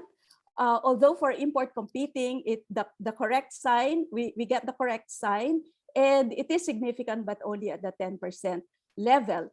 And so did trade liberalization lead to structural changes? Of course, what was expected was for trade liberalization to drive the process of restructuring and the reshuffling of resources within the economy from the less profitable to the more profitable activities. And looking at this chart wherein I'm showing you value-added growth and average share of the various sectors from the 80s till the 20s, along with employment contribution also covering the same time period, we see that in the case of manufacturing, growth was 0.9% in the 80s, 2.5% in the 90s, and 4.1% in the 20s. In terms of the share, however, 26.3% average in the 80s, 24.3% in the 90s, and 23.7% in the 20s. So as you can see, during this period, wherein we expected substantial restructuring to take place arising from the trade liberalization of the 80s, we see that the share of manufacturing has actually been stagnant, although we see some improvements in terms of its growth. In terms of the contribution to employment, again, there is a decline from 10% to 9% average between the 90s and the 20s. So what is happening is that very little movement of resources towards manufacturing, and then the results would also indicate the failure of manufacturing to create enough employment, because it is actually the services sector that has been growing 49% average in the 20s. So exit has been driven by import competition and higher profits in services sectors like wholesale and retail trade, as well as in real estate. And of course, while new export markets were offering increased profit opportunities, it's very difficult to enter the export market. Our companies need to be competitive in order for them to be part of the global value chain of various industries. And so it's really only the more productive firms, those who can pay the export market entry costs, that would be able to enter the export market. And at the same time, if we look at the experience of other countries, like Thailand, for example, in 1997, it implemented, while it was going through its own liberalization, it implemented its own industrial restructuring program amounting to about $1.19 billion to upgrade the competitiveness of selected industries, provide soft loans and technical assistance. In the Philippines, we didn't have the same program. There was no adjustment program that would support firms and workers that were affected by trade liberalization. It would have been good. Maybe the results would have been different if we had an adjustment program that would have provided reskilling, upskilling of the workforce, soft loans, R&D, marketing, to help our firms and industries modernize, upgrade, and adopt new technologies during that time, as they had to compete against really more competitive and less costly imports.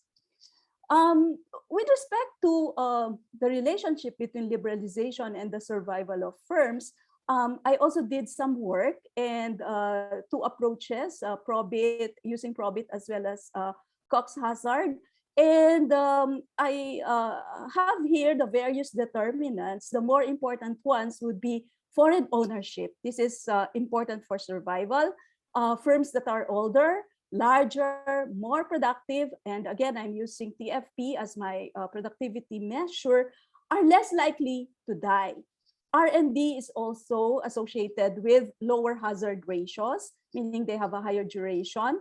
And in the case of Probit, I have here two variables which showed up to be significant, but the same is not observed when we look at the Cox results. But tariff under the Probit regression, we see that tariff is significant, meaning high import competition is associated with high exit probability. So the lower the tariffs, the higher the exit probability. And export, also high export intensity is associated with low exit probability. And what would the results tell us, or what would this imply? We need to enhance firm productivity, and at the same time, we need to attract more FDI, particularly those that would bring new technology, promote innovation, and R&D spending. So the last one is on the relationship between impact of liberalization on innovation. And in here, I have two equations. One would look at PCM. The other one is on innovation. PCM is price cost margin, which is what I used as an indicator to measure competition. And R&D is my measure for innovation. And what the results showed are the following. Trade liberalization affects firm innovation through competition. And using trade as our tariff, as trade indicator, trade reform has a strong positive effect on competition, which leads to a significant positive impact on our innovation activity. So the higher the competition, the more innovation, and then leading to higher productivity. So given the role of competition in the model, what the results would suggest is the need for us to maintain effective competition as well as market contestability in order to generate more innovation along with increases in productivity. And hence, government should design a strategy that would ensure competition, innovation, and the productivity growth of firms. And just to share very quickly, I also did some TFP estimations. And this is for manufacturing. It's rising between 2009 and 2012. But more important would be for the export-oriented sectors. These are primarily electronics, which would compose more than 60% of the country's exports.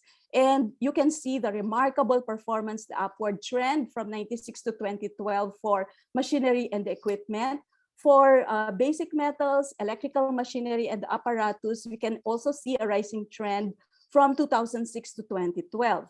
And modest productivity increases in the case of wood and wood products, including furniture, motor vehicles, transport equipment, petroleum, as well as in food, beverages, and tobacco products. But not so good news.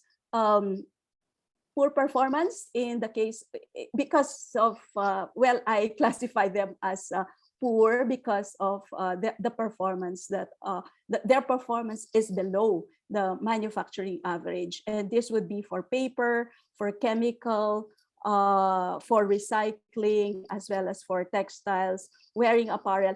And this would explain, I think, in one of the slides of Dr. Mendoza, he mentioned the declining figures on the RCA measures for garments and textiles. And I would attribute this to the declining or the very low productivity in the sector. Anyway, so based on all of this, in 2014 up to 2016, we were implementing the new industrial policy, which we were calling back then the Comprehensive National Industrial Strategy, taking into account as well, looking at the opportunities along with the challenges, many of which were already discussed by the speakers. And we prioritized manufacturing. And in fact, there was a CARS program that we are still implementing. This is a program that provides support, funding support to automotive parts and components, as well as to the manufacturing of passenger cars. And then there's also tourism, ITBPM, agribusiness and agriculture, and infrastructure and logistics. Well, through the support of the government, the DBM provided us some funds to implement the various programs covered under the CNIS, and this is the Manufacturing Resurgence Program. We got 60 million in 2014, 89.9 million in 2015, and 110.75 million in 2016. But just to share with you as well, the missing gaps that we're trying to address, which figure prominently here in our industrial policy, the need for us to address supply chain gaps, supply and value chain gaps. Just to illustrate, here you can see the value chain of the copper industry. Yes, we have we have copper ores, and we have a lot of mining companies, but 100% of which are being exported. And so you can see from mining to ore mill concentrates, there's an X, meaning this is not actually connected because everything is exported. We have a smelting plant, that's PASAR, and because PASAR is not sourcing its inputs from the local industry, mining industry, it has to import all of its concentrates, 100% imported. And these are then, the products are exported, 95 to 100% are exported. So again, a break, because there is this is the gap, which is the cathodes. They would have the products of PASAR from smelting, you can manufacture cathodes, but since there are no companies engaged in cathode manufacturing, again, this is one crucial gap which we need to address. So in the absence of cathodes, cathode rods need to be imported by other users in the downstream, such as brass mill manufacturing, in wire mill manufacturing, where your rods are 100% imported. And note also that we are very strong in auto wire harnesses, and all of the inputs are the copper raw materials are all 100% imported, and their products are also 100% exported. And in the electronics, again, this is the value chain, where the X would indicate the gaps from design of chip, silicon manufacturing, this is at the front end, wafer level packaging in the middle end. We don't have these activities in the country because we don't have wafer fabrication. This is, a lot of critical constraints have been preventing investors from coming into this sector, particularly the high power cost and the quality. Quality would also matter, along with access to water and other high quality materials which are not found in the country. And we are basically here in these sectors: package, assembly, and final test, sub-module, subsystem, as well as in system product. But what we are currently doing now is to, since we don't have wafer, we won't be able to manufacture the chips in the country in the absence of wafer fabrication. The next level would be for us to move to the design of chip and packaging. So we're focusing in terms of attracting more investments. It's already an emerging industry. By the way, some of the players are shown on the slide. And there's still a lot of room for upgrading in the IC integrated circuit back-end sector to more middle and advanced packaging technologies. So in well, maybe I would be skipping some of this, some of the slides, and go directly now to our inclusive innovation industrial strategy, wherein the goal is really to build a more dynamic industry ecosystem, a strategy that is innovation-centered and science and technology-based.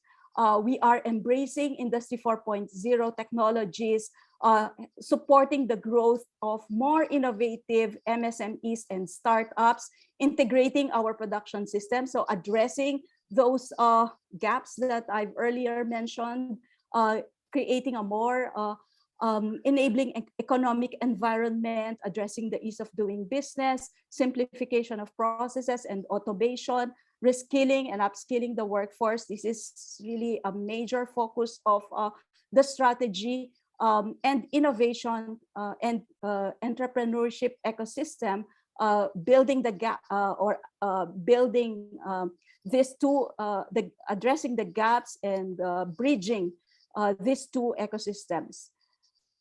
And okay, maybe I would also skip this. As you see on the slide, there is a new group in DTI. It's called the Competitiveness and Innovation Group, precisely to help us prepare industries for the emergence of new technologies, as well as to implement the innovation strategy of DTI. And over the years, so as you can see, we were created way back in 2019, but we were already implementing the Inclusive Philippine Innovation and Entrepreneurship Roadmap together with DOST and other government agencies, also the Philippine Innovation Act and the Innovative Startup Act, which would help us in terms of securing funding to support the growth of startups, as well as to implement our innovation projects. And one important focus of the group now is towards the development of the creative industries. And also during the pandemic, we launched the National Artificial Intelligence Roadmap, the goal of which is to position the Philippines as an AI powerhouse. And of course, in 2021, the CREATE law was passed, and this is going to transform our fiscal incentive system to be more innovation oriented. So let me skip all of this. These are just elaboration on those points that I made earlier. These are our programs. Okay. So yeah, we have the regional inclusive innovation centers, and we're building them in these regions that are identified on the slide. And so currently we are reviewing the inclusive innovative industrialization strategy.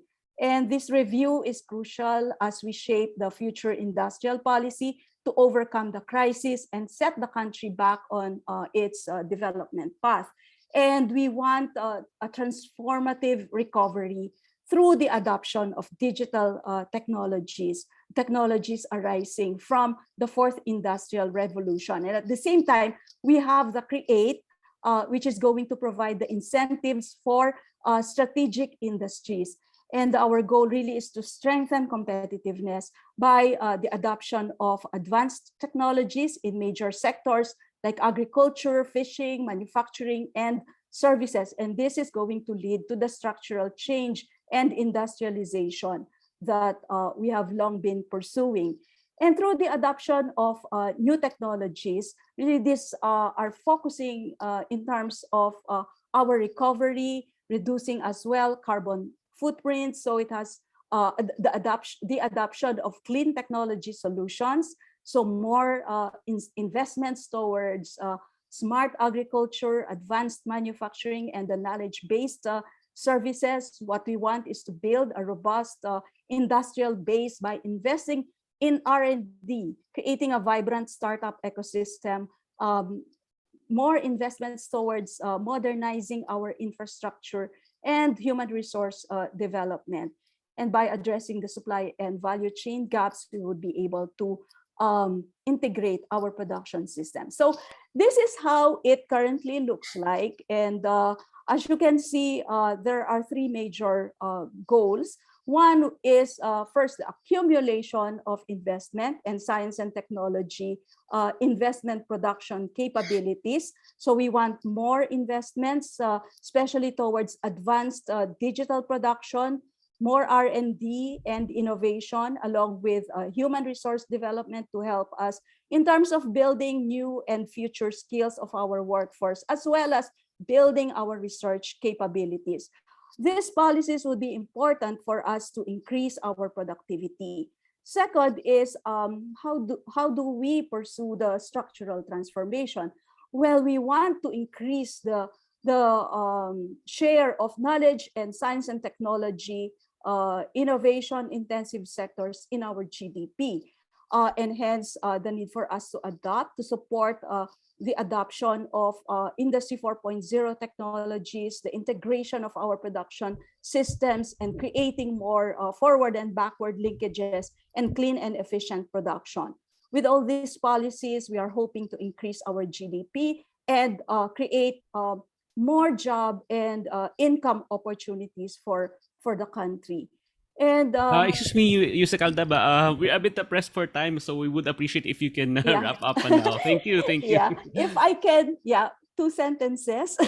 Yes, go ahead. Yeah, so with all of this, along with these sectors that we've identified that would rebuild, create competitive and resilient, and accelerate the transformation of our economy, we are going to grow and develop globally competitive and innovative industries that would support growth, improve our environmental sustainability and quality of life, leading towards shared prosperity for all and alleviating poverty and inequality.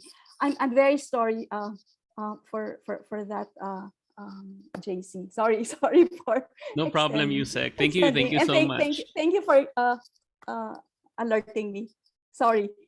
No problem at all. Thank you so much for those insights, Yusek Aldaba. Okay, we can move on to the next discussant. We have with us Dr. Manuel Butch Montes. He is a senior advisor at the Society for International Development and was formerly an associate professor at the UP School of Economics. After that, he worked with the East-West Center in Honolulu, the Ford Foundation in New York, the United Nations, and the South Center. Dr. Montes. Thank you very much. I want to clap for FITA's discussion. When you get as old as I am, you get only reflected glory from people whom you have taught before, right? I'm really impressed with that discussion. It's a privilege for me to be part of this discussion. And I thank the organizers, I thank the Chancellor, and the proponents of the proposal. I thank them for all of the presentations. I will try now to shrink what I was going to say, right? I understand that the project is conceived as an effort to contribute to the nation building effort.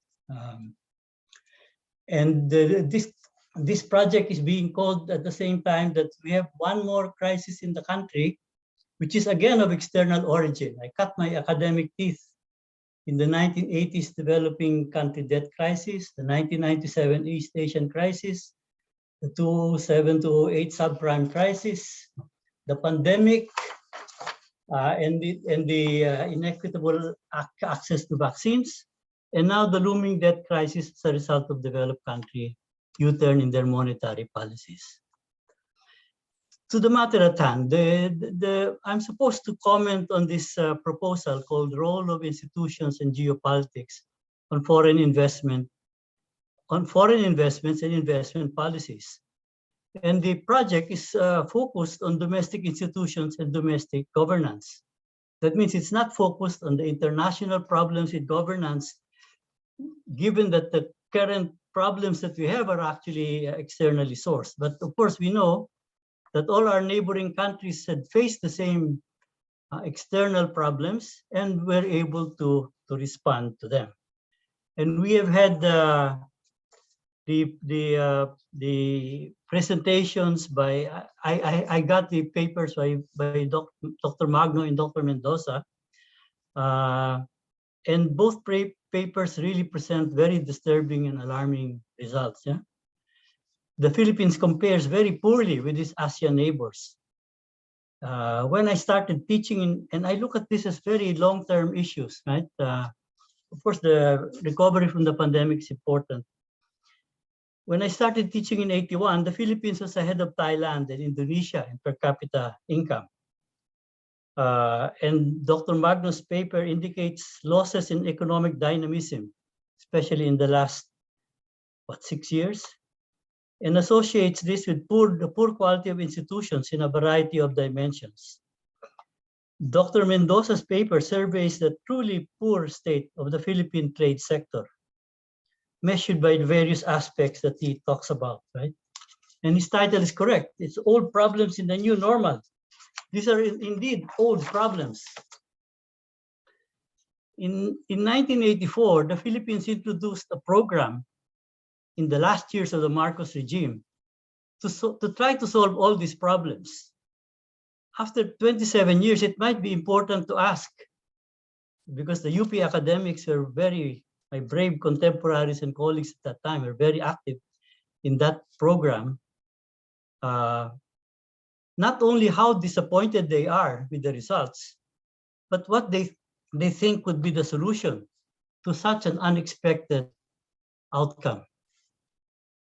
And my comments are necessarily limited by the time constraint. I have a few technical questions with the presentations, for example, the potential simultaneity problem with the gross fixed capital formation as an explanatory variable in the Magno econometrics. And in the case of the Rice and Farol framework, the domestic value added dimension, or the structural change problem, is really not covered very well in the World Bank framework, which is about international competitiveness. But I don't know what the connection is with respect to development. I'll skip this in the interest of time. So the first question I have is this: why does one have to justify the improvement of institutions? I guess the justification here is that it improves trade, it improves investment, it improves economic performance. Why do you have to justify a reduction in corruption in the pursuit of economic income? Shouldn't the solution of these institutional capabilities and accountability be sought as an end in itself? I always complain that the World Bank has instrumentalized gender equality by saying that GDP will increase if we have more gender equality. Why can't gender equality, for example, be something that we care about, because we care about individuals and societies, no matter what the level of development is? In 1984, the Philippines decided, maybe at least rhetorically, and many people will complain inadequately in reality and in practice, to ban the state as a market actor, seeking but not reaching the end of a continually receding rainbow of a specific kind of capitalism. The country has concentrated on changes in tariff rates, laws and institutions, and constitutional amendments to pursue a particular kind of capitalism. And many of its proponents domestically have been continually disappointed that we have not come close to their conception of what constitutes true capitalism. We know that American capitalism is different from Japanese capitalism, and both are different from German capitalism. I think what is at stake with respect to studies that seek to shape the reform of institutions is that it amounts to trying to define the pursuit of an ideal form of capitalism, which is thought to have a big role in development and recovery from the pandemic. But how one measures and interprets Philippine shortfalls in institutions and economic structure is therefore the central issue. The two authors in which I had the privilege of seeing their papers, for example, they cite the literature which show that the developed countries, these kind of institutions are more important for developed countries. But the preliminary results indicate that the authors, the project, will seek to demonstrate the opposite. I'm running out of time. Let me just give some examples, right? The Mendoza paper, for example, cites the OECD restrictiveness to foreign investment as a possible connection between institutions and governance and economic performance and foreign investment attraction. We know that the Republic of Korea, when it was catching up, severely restricted foreign investment.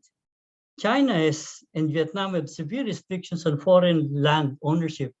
China still has a lot of restrictions about the requirement for joint venture for coming in, and they require, because you cannot set up a factory there.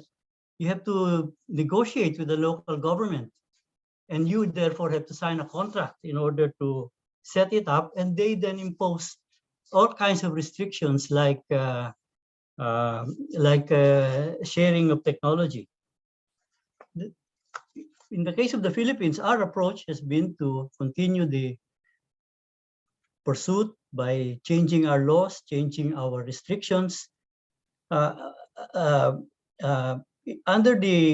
a current government already, this current government already associated with backsliding on institutions.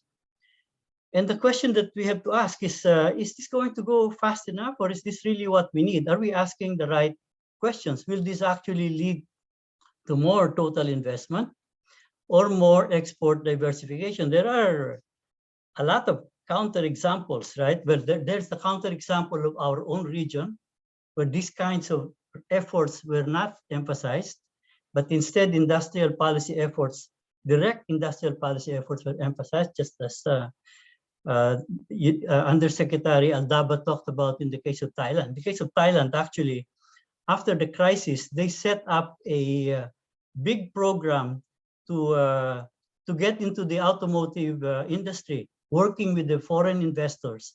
And they are now the biggest exporter of automobile car parts, right? So, 2 minutes, okay, 2 minutes. I'll get out, okay. And I actually object to using the general index, for example, of the OECD. When the problem is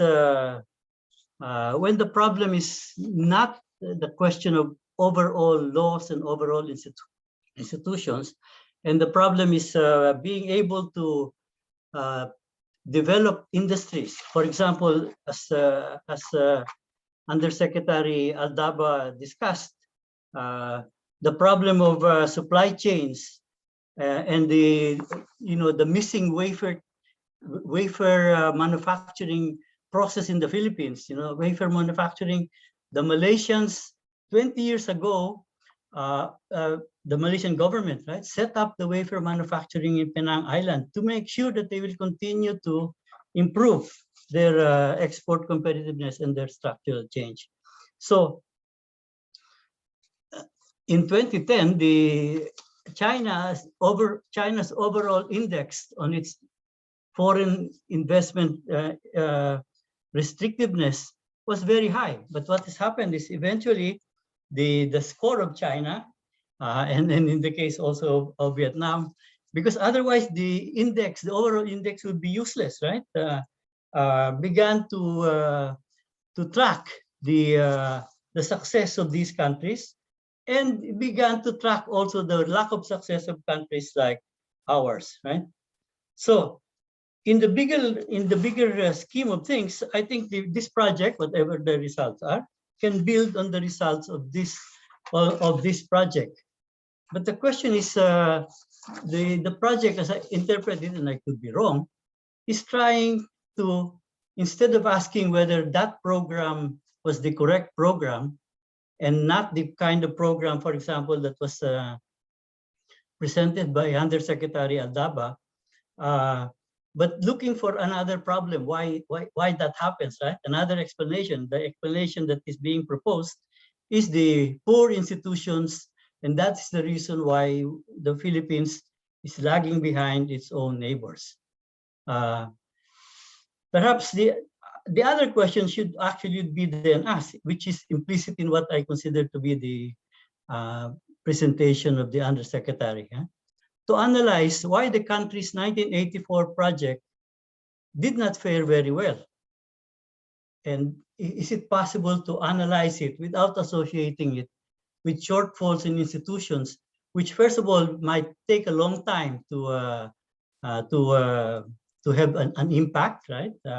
And this is anyway something that we must do whatever our level of development. And secondly, it will not, I don't know what I cannot still see what is the connection with the response to the pandemic. Maybe there's a political campaign going on in the Philippines, I understand it, but I don't see what the quick question is. Let me just end with one sentence. Right?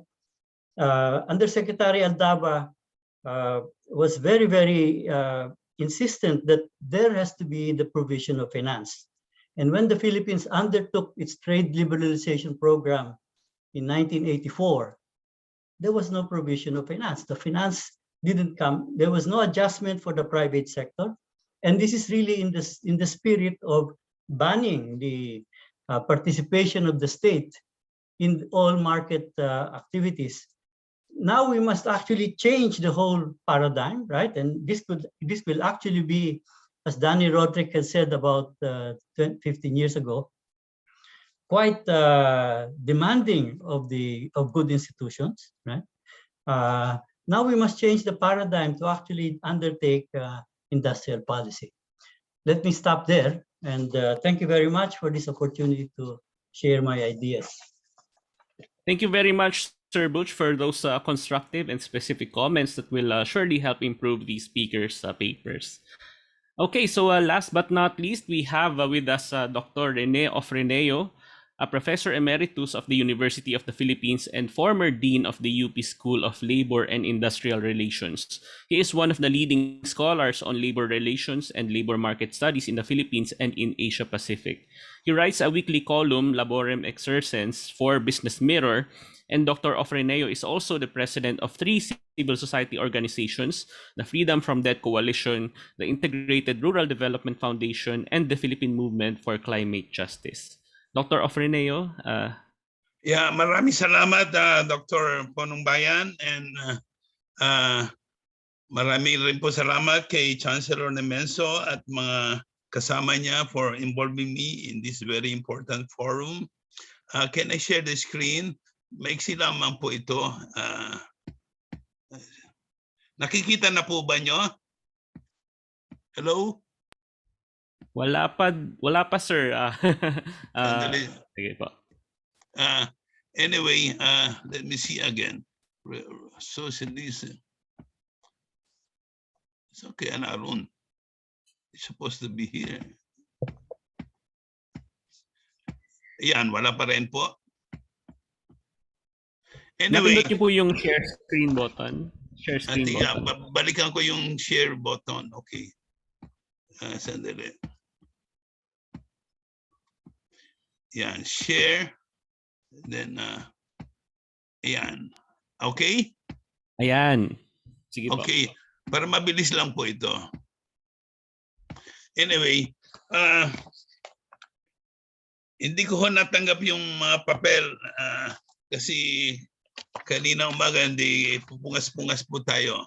But ang sabi po sa akin ni Ma'am Giselle, Dr. Rakisa, mag-react ako sa general trust nitong forum at saka gayon din po do sa mga ilang nabanggit na kaninang umaga na 3 magagaling na researchers. Palagay ko ang challenge sa atin, ang hamon is how do we strategize Philippine economic recovery in an uncertain and volatile world, lalo na't magpapalit tayo ng pamalaan. So, ang una ho sa akin tingin, ito sa aming mga IR scholars, ang paborito nilang term is buka. Ang daigdig daw ngayon ng labor market is volatile, uncertain, complex, ambiguous. But that also applies to the global and national level ng economy. At katulad po ng ulit-ulit ng ating United Nations Secretary General, Ang daigdig ngayon ay may 4 na pandemics, COVID, climate emergency, utang, socio-economic inequality. At dito sa Asia, kita-kita po natin nadagdagan. Masyado hong disrupted na ngayon ang factory Asia. I have no time to discuss the details of this. Crumbling ang global value chains. Bagamat kanina ay parang pinag-uusapan pa rin natin how we can participate strongly in that system. Ang conflicts po between US and China, US-Russia, India, China, Japan, South Korea, simmering conflicts, China, Australia, etc. You have the rise of protectionism everywhere. And nakakatakot po ngayon, yung naranasan namin ni Dr. Busmonte no 1970s, 1980s, yung return ng stagflation, stagnation at inflation. Now, ito yung 4 na horsemen. But at the national level, yung pong 4 na pandemics na yan, kitang-kita naman natin. I will not go into that. But ang pinagtataka po namin, wala namang government program addressing the above pandemic, COVID, climate, death, socio-economic inequality in a holistic, sustained, and integrated way. Medyo malapit-lapit po yung discussion kanina ni Cielo, Magno. The economy, as we know, flattened in 2021, but we should know the reasons. Broken ang health sector, militaristic ang prolonged ang lockdowns. We have a weak economic base na sana ay magsusuhay sa buhay ng lipunan. Despite 4 decades of neoliberal policies. Now, so therefore, the next government has a lot to do, and then all the presidential balls, kung nakikinig po tayo sa mass media, ay lahat sila nangangako ng mga jobs for all, housing for all, social protection for all, wellness for all. Maganda naman po yan, but where are the funds? Ang utang po natin ay 12 trillion na, over 60% of the GDP, yung threshold. And then the servicing almost 2 trillion a year. Ganon din po ang pangungutang, 2 trillion a year. Budget deficit, almost 10% of the GDP. And most businesses, especially micro, small, medium enterprises, not fully recovered. And they're not in a position to contribute more. And yet they want more taxation. And agri going down with imports rising. Meantime, let me focus on this, mga kaibigan. Ang Philippines po ay mayroong bizarre policy situation. Ang gobyerno gusto nilang ang agri to grow, and yet subjecting the agricultural sector to haphazard liberalization. Katulad po nitong RCEP, Regional Comprehensive Economic Partnership, kung kaya po umaalsa yung halos lahat ng farmer organization at meron pong 200 mayor ng mga municipalities producing organic agriculture. Sabi nila, i-defer if not cancel yung party ang ratification ng RCEP. And then sinabayan pa ng unrestricted importation policy. Tinasadyaryo po naman yan araw-araw, karne, isda, bigas, gulay, etc. We have shrinking funds for ayuda, and yet big ticket infra projects still getting BBB perks. And again, I will not discuss the details of this. Tax revenues falling, and yet big firms are given more tax incentives to create. FDA and foreign investment po is uncertain and falling across the globe. Yan po ang study ng UNTAD. And yet, national growth policy is built around foreign investment. And with limited funds, economic mantra is back to old normal, even if the old pre-pandemic normal ay jobless, unequal, and unsustainable. So therefore, we need to rethink development policy. I think government po should heed what the trade unions, farm organizations, and CSO are saying, assert national interest and involve the people in policy making. Nakinig po ko the other week dito sa report ng mga agricultural associations sa ASEAN, dito sa China, sa Europe, US. Ay, shock na shock ako sapagkat ang orientation lang nila is how to facilitate more export, but no attention given on how to bridge how to reduce yung trade deficits, and then how to connect yung trade issue sa kalagayan ng mga maliliit na magsasaka at maliliit na producer sa Pilipinas. something wrong with economic modeling. And then tweak the BBB in support of COVID climate-proofing communities of the poor. Ito po, tama-tama po ito sa discussion kanina ng Cielo. Yung social protection po natin, ibaling natin dito sa strengthening the communities of the poor. Mababawasan pa ang gastos ng government sa BBB. Impose wealth tax to save the poor and to save the rich themselves.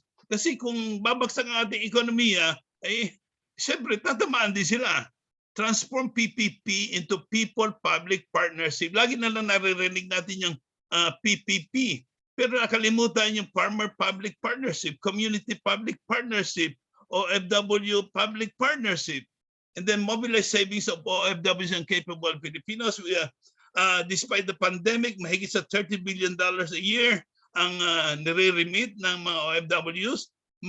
Makapitalize mo lang yung 10%. Ang laki pong bagay niya compared do sa mga tunay na pumapasok na puhunan na dala ng sinasabi ng mga foreign investment. So, and then ito po, mahalaga siguro ito sa ating mga kasama sa School of Economics, get out of the comparative advantage trap. Comparative advantage po is a very important economic concept. Alam po natin yan. But we should not treat it in a very passive way. In 2002, Japan Research Institute wrote that China's comparative advantage in areas of textile, toys, garments, and other labor-intensive low-tech products. At nag-warning pa, China has no comparative advantage sa paggawa ng kotse, aircraft, machine tools, and other high-tech and research and development-based goods. Hindi po sinunod yan ng China. Baliktad nga eh.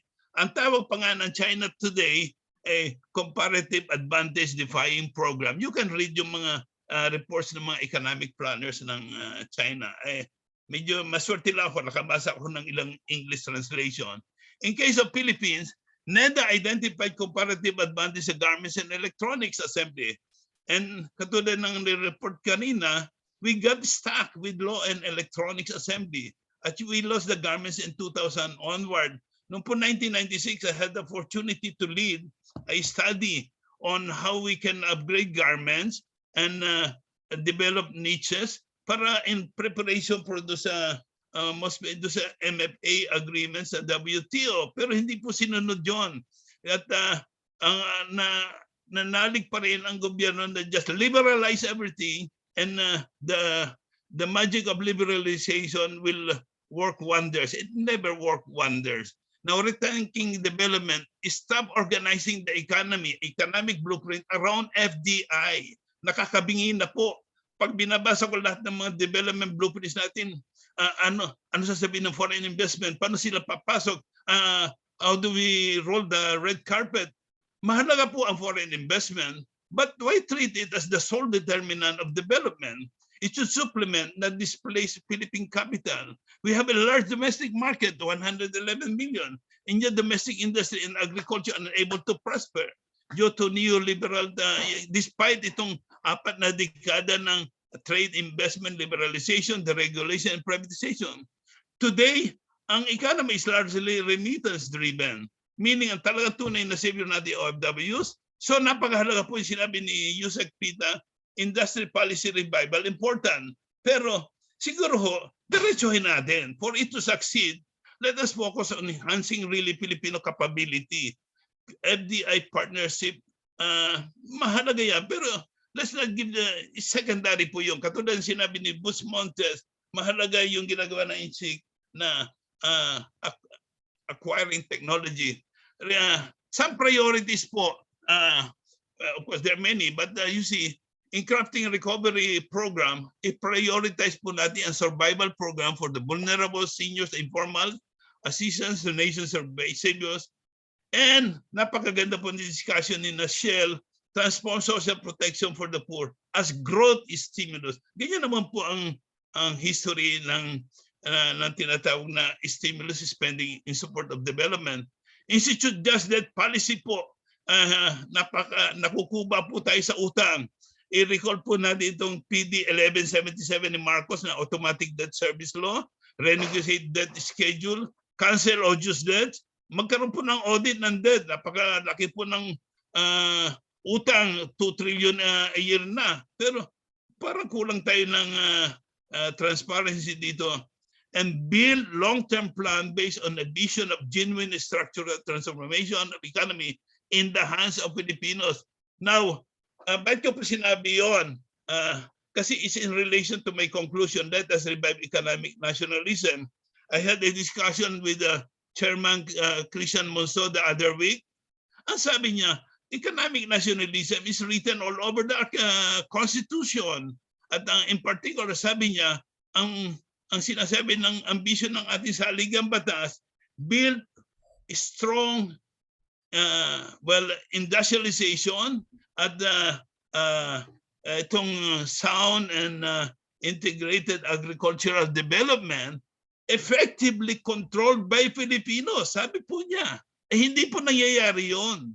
So, ang panawagan ko po sa ating mga kaibigan sa School of Economics at saka dito sa buong universidad, i-revive po natin itong spirit of economic nationalism at ito i-gamitin as guide sa pagtuturo ng economics, pag-craft ng Philippine Development Plan. Why should wala man lang ang mention ang Philippine Development Plan about economic nationalism and in the enactment of all socio-economic policies, including those intended to attract foreign investment. Maraming salamat po. Good morning, everyone. Maraming salamat, Sir Rene. Ngayon ko lang na-realize na sinabi nyo 4 yung pandemics present, yung COVID, climate emergency, debt, and economic crisis, and yung socio-economic inequality. Pero I guess that only underscores na magkakaugnay yung mga problema talaga na kinakaharap natin sa ngayon. Okay, so tayo po ay mag-extend ng konti. Lagpas 12 o'clock na po. We have time for 3 questions and we have collected some of them sa Google form na binabanggit namin kanina. And the first question is directed toward Dr. Reside. Sabi nung isa po nating audience, you mentioned that the government needs to spend to improve our economic situation, but too much spending can be detrimental. How can optimal spending be achieved? What factors should be taken into account, into consideration to come up with a strategic spending plan that would create optimal growth? Renato? Yeah, thank you. In general, we have this criterion in economics, marginal benefit equals marginal cost. This kind of criterion can be applied, I think, pero at the societal level. So what we can do is to identify yung mga expenditure sectors natin that contribute the most marginally to economic growth. So yun yung marginal benefit. And then or identifying yung marginal contribution nila sa mga fiscal cost natin. We can rank these costs, we can rank these benefits or these sectors from the most to the least productive. And then yung cost nila can be compared to can be subjected to our budget constraint, subject maybe to the criterion that I mentioned a while ago. Pwede natin i-stabilize yung growth ng national debt natin. So that's in general what I can think of as of now. Thank you.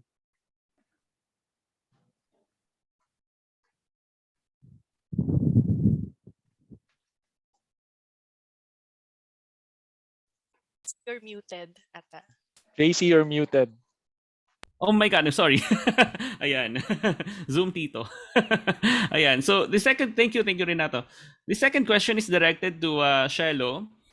Foreign investments recovered in 2021 as the economy is more open. How do you see foreign investments faring this year, especially with the upcoming May polls? What will likely be the scenario for the trend in foreign investments if either of the two leading presidentiables, Marcos Jr. and Robredo, in the surveys win? Yun po yung tanong, Cielo? Thank you, JC. Very interesting question. No? I think the differences between the two candidates, Marcos and Robredo, are very stark. the name Marcos alone conjures images of corruption, incompetence, and violence. On the other hand, VP Lenny Robredo has no history of corruption, has shown incompetence in terms of implementing programs, projects during the pandemic, and has very concrete plans in terms of addressing corruption and improving governance. So obviously, one will have a negative effect on economic growth, and the other one will definitely have a positive effect. Thank you, Cielo. The third question is directed toward Dr. Adrian Mendoza. Would you say that the shrinking manufacturing and export sector is due to our rising service-oriented sector? How about the lack of innovative mindset among Filipinos? Could this be a result of the rising service-oriented sector? How do you think this imbalance will affect our future economic environment? Adrian?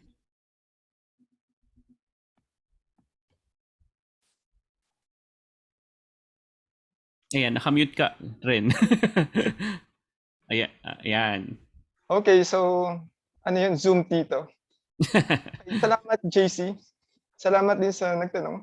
So first question, sabi, is the shrinking manufacturing sector due to the rising services-oriented sector? So I don't think that's the case, not necessarily, because there are some economies that are growing in manufacturing and services side by side. Yung tinatawag ni Dr. Norio Usui na walking on two legs. So some economies are able to grow simultaneously in terms of manufacturing and services. So I think in the case of the Philippines, yung nangyayari sa atin is yung tinatawag nga na premature deindustrialization. So due to the inherent problems of the manufacturing sector, for example, the weaknesses of the production base. And nasabay yun sa, for example, the migration of labor from agriculture, which the manufacturing sector was not able to absorb. And as a result, inabsorb naman yun ng services. So that kind of structural dynamics yung nangyayari. So it's not really the weaknesses of manufacture or the strength of the service sector causing the shrinkage of the manufacturing sector.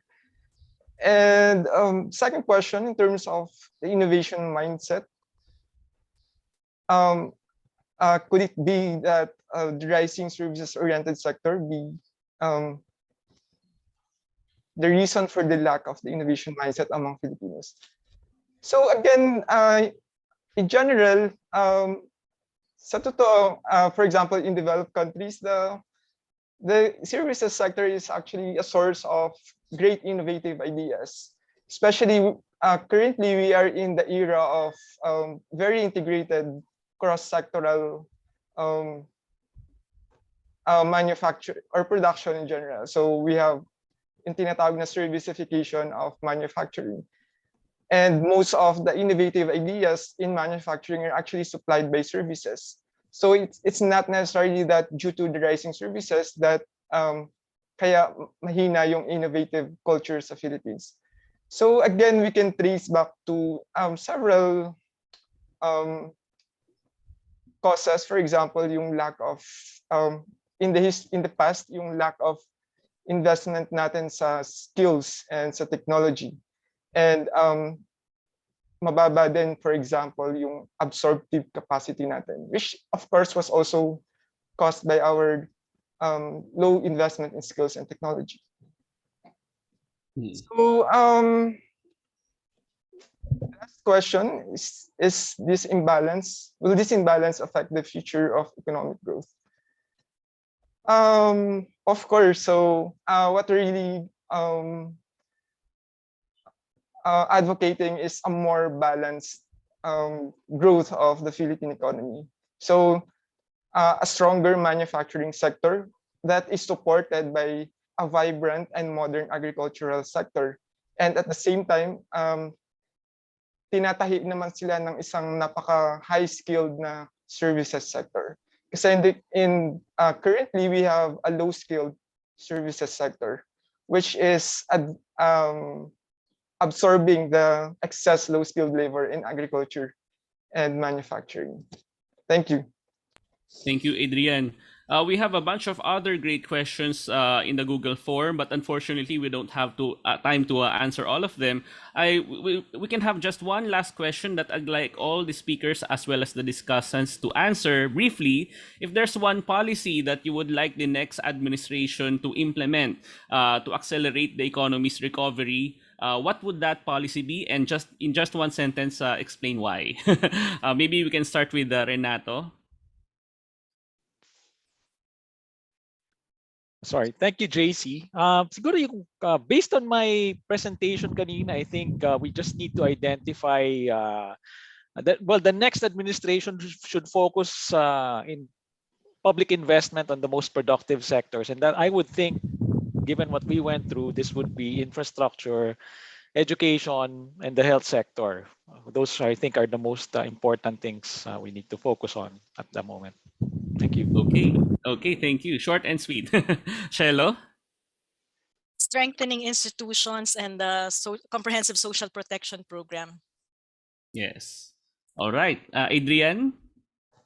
So yeah, nasabi na ni Cielo, institutions, and of course, DTI is already in this direction, yung pagpapalakas ng suporta ng gobyerno sa science and technology and innovation para sa manufacturing, agriculture, and services. All right. Yusek Aldaba. Yeah, I would say the inclusive innovation industrial strategy. Dr. Mendoza already mentioned it has to be STI focused, but let me also mention it should help us in terms of diversifying our exports, strengthening our domestic market base, regional transformation from traditional agriculture to more modern agribusiness using all these new technologies, and move the workers from the informal to the formal sector. Thank you. Thank you very much, Yusek. Sir Butch. Maraming pwedeng gawin, di ba? Pag-usapan natin lahat yun. Pero I guess the best thing that I could suggest for this forum is that we need a change in the attitude of the government. That the government will provide support for enterprises. And for me, the biggest number of enterprises in that sector in the Philippines is how many private enterprises are there in the agricultural sector? It's the agricultural sector that has the biggest number of private enterprises. And this is having a government with this view, no? Parang we will provide you with the support for development. Imbis na nun, you compete with the rest of the world and you get better, no? Yung ganyang attitude.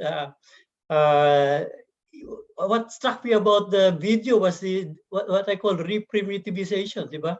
People selling goods on the street, right? When I was in college, yung sa Avenida Rizal, wala nang ganun eh. Pero I think a lot of those scenes are from Manila, right? Anyway, so if you want to attract foreign investor, you have to have a government that takes care of business, basically. And taking care of business means including protecting businesses, right? Including regulating businesses. Not this attitude of, oh, sige, you compete, and everything will turn out fine, and you will even innovate. No? Thank you, Sir Butch. And last but not least, Sir Rene. Thank you very much. Simply, people, public partnership at all levels, all the way to the barangay level, and guided by the unifying spirit of economic nationalism. Thank you. All right. Thank you. Thank you so much to distinguished colleagues and fellow economists. This has been a very wonderful conversation, very insightful. And for the audience, you can see that sobrang interrelated ng mga problems natin. When we talk about the economy, it's really not just about the economy, but health as well. And I think one of the underlying themes would be yung importance ng good governance in responding to all of these problems. Okay, so at this point, we can close the Q&A, and we can actually close the program with some remarks from Dr. Antoinette Raquiza, who is the chair of the UP Diliman Task Force for a Blueprint on Building the Nation. Dr. Raquiza?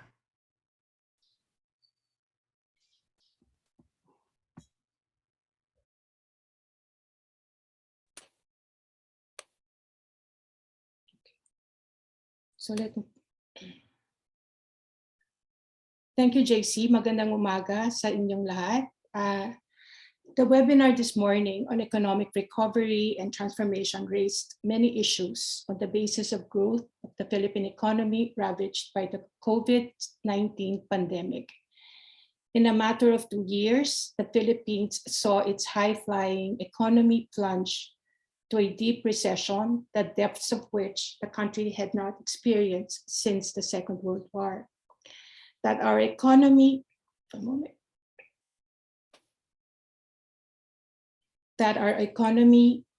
was among the worst hit in the region by the global pandemic puts into question a development pattern that is much more vulnerable to the vagaries of global forces than that of our neighbors.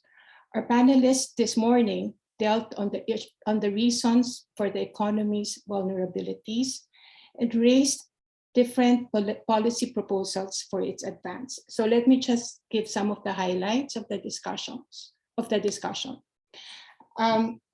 As presented, there were 4 items or 4 factors that were discussed that were part of our that showed our vulnerabilities, but also at the same time needed to be for us to be able to develop some resilience. That would be 1, state capacity, especially in relation to the delivery of economic and social services. 2nd is the quality of governance.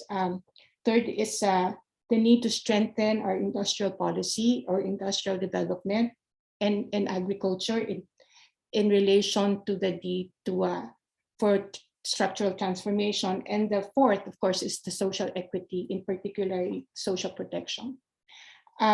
With that, in terms of the 4 factors that were discussed by our panelists, there were also 2 that also brought into perspective a comparative historical analysis that said that while we in fact, and it was shown that even if we had one of the highest fastest growing economies, we failed miserably in terms of the many economic and social indicators that were cited by our panelists. And Dr. Montes mentioned that basically we do have to go back and see why this is so, and we have to go back to the history of the states in the region. And in particular, when we talk about, when we compare Japan and South Korea and China, it's really a question of the capacity of the state in these countries. Long before these indicators came into our focus, they had in fact a developmental state, which intervened actively to develop and this is where Dr. Renato's point will come in, to develop the domestic capacity of their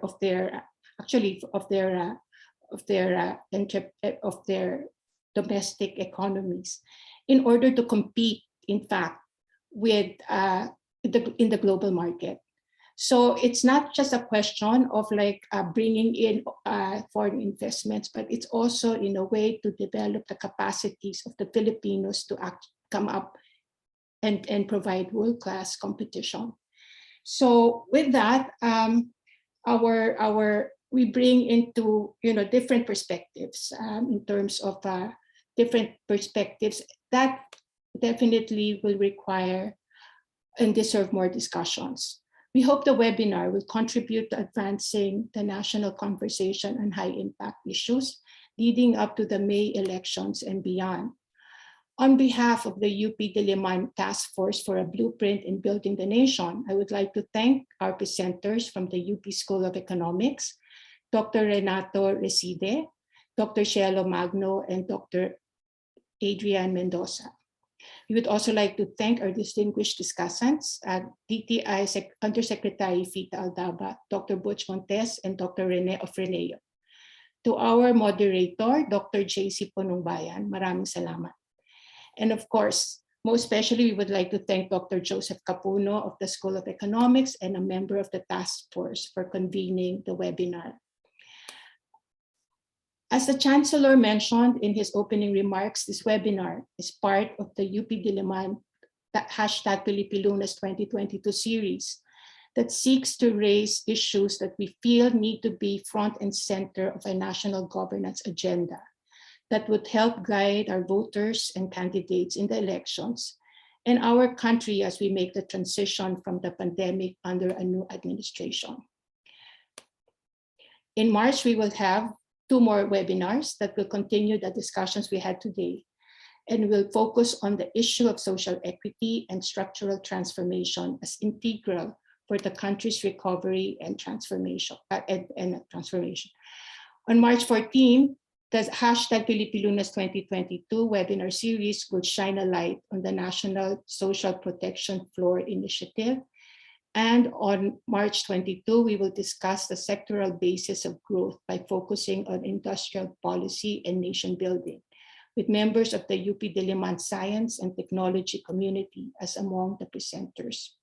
To all, thank you for joining us this morning. Umaasa kami na magkikita muli tayo sa mga talakayang pangbayan. Salamat sa lahat. Thank you very much, Dr. Raquiza. And that concludes our Pilipilunas webinar this morning, Pamumuhunan sa Pag-angat at Pagbabago ng Ekonomiya. I just wish we had more time to hear from our distinguished speakers, but we already covered a lot of ground, and we hope you learned a lot from our very comprehensive and stimulating discussions. Just a reminder for those who would like to avail of the certificates of attendance, kindly answer the evaluation form first, the link to which will be provided here in the chat box as well as on the Facebook page of Pilipilunas. As Dr. Raquiza mentioned, there are other events in coming weeks. On March 14, there will also be a Pilipilunas webinar on national social protection, and on March 22 on industrial policy. And in April, there will be a governance policy dialogue. So for all of those and other announcements, please like the Facebook page of Pilipilunas, facebook.com/Pilipilunas2022. And you can also subscribe to their YouTube channel, bit.ly/Pilipilunas2022. Okay, so thank you very much everyone for joining, and have a good lunch and a good day. Thank you.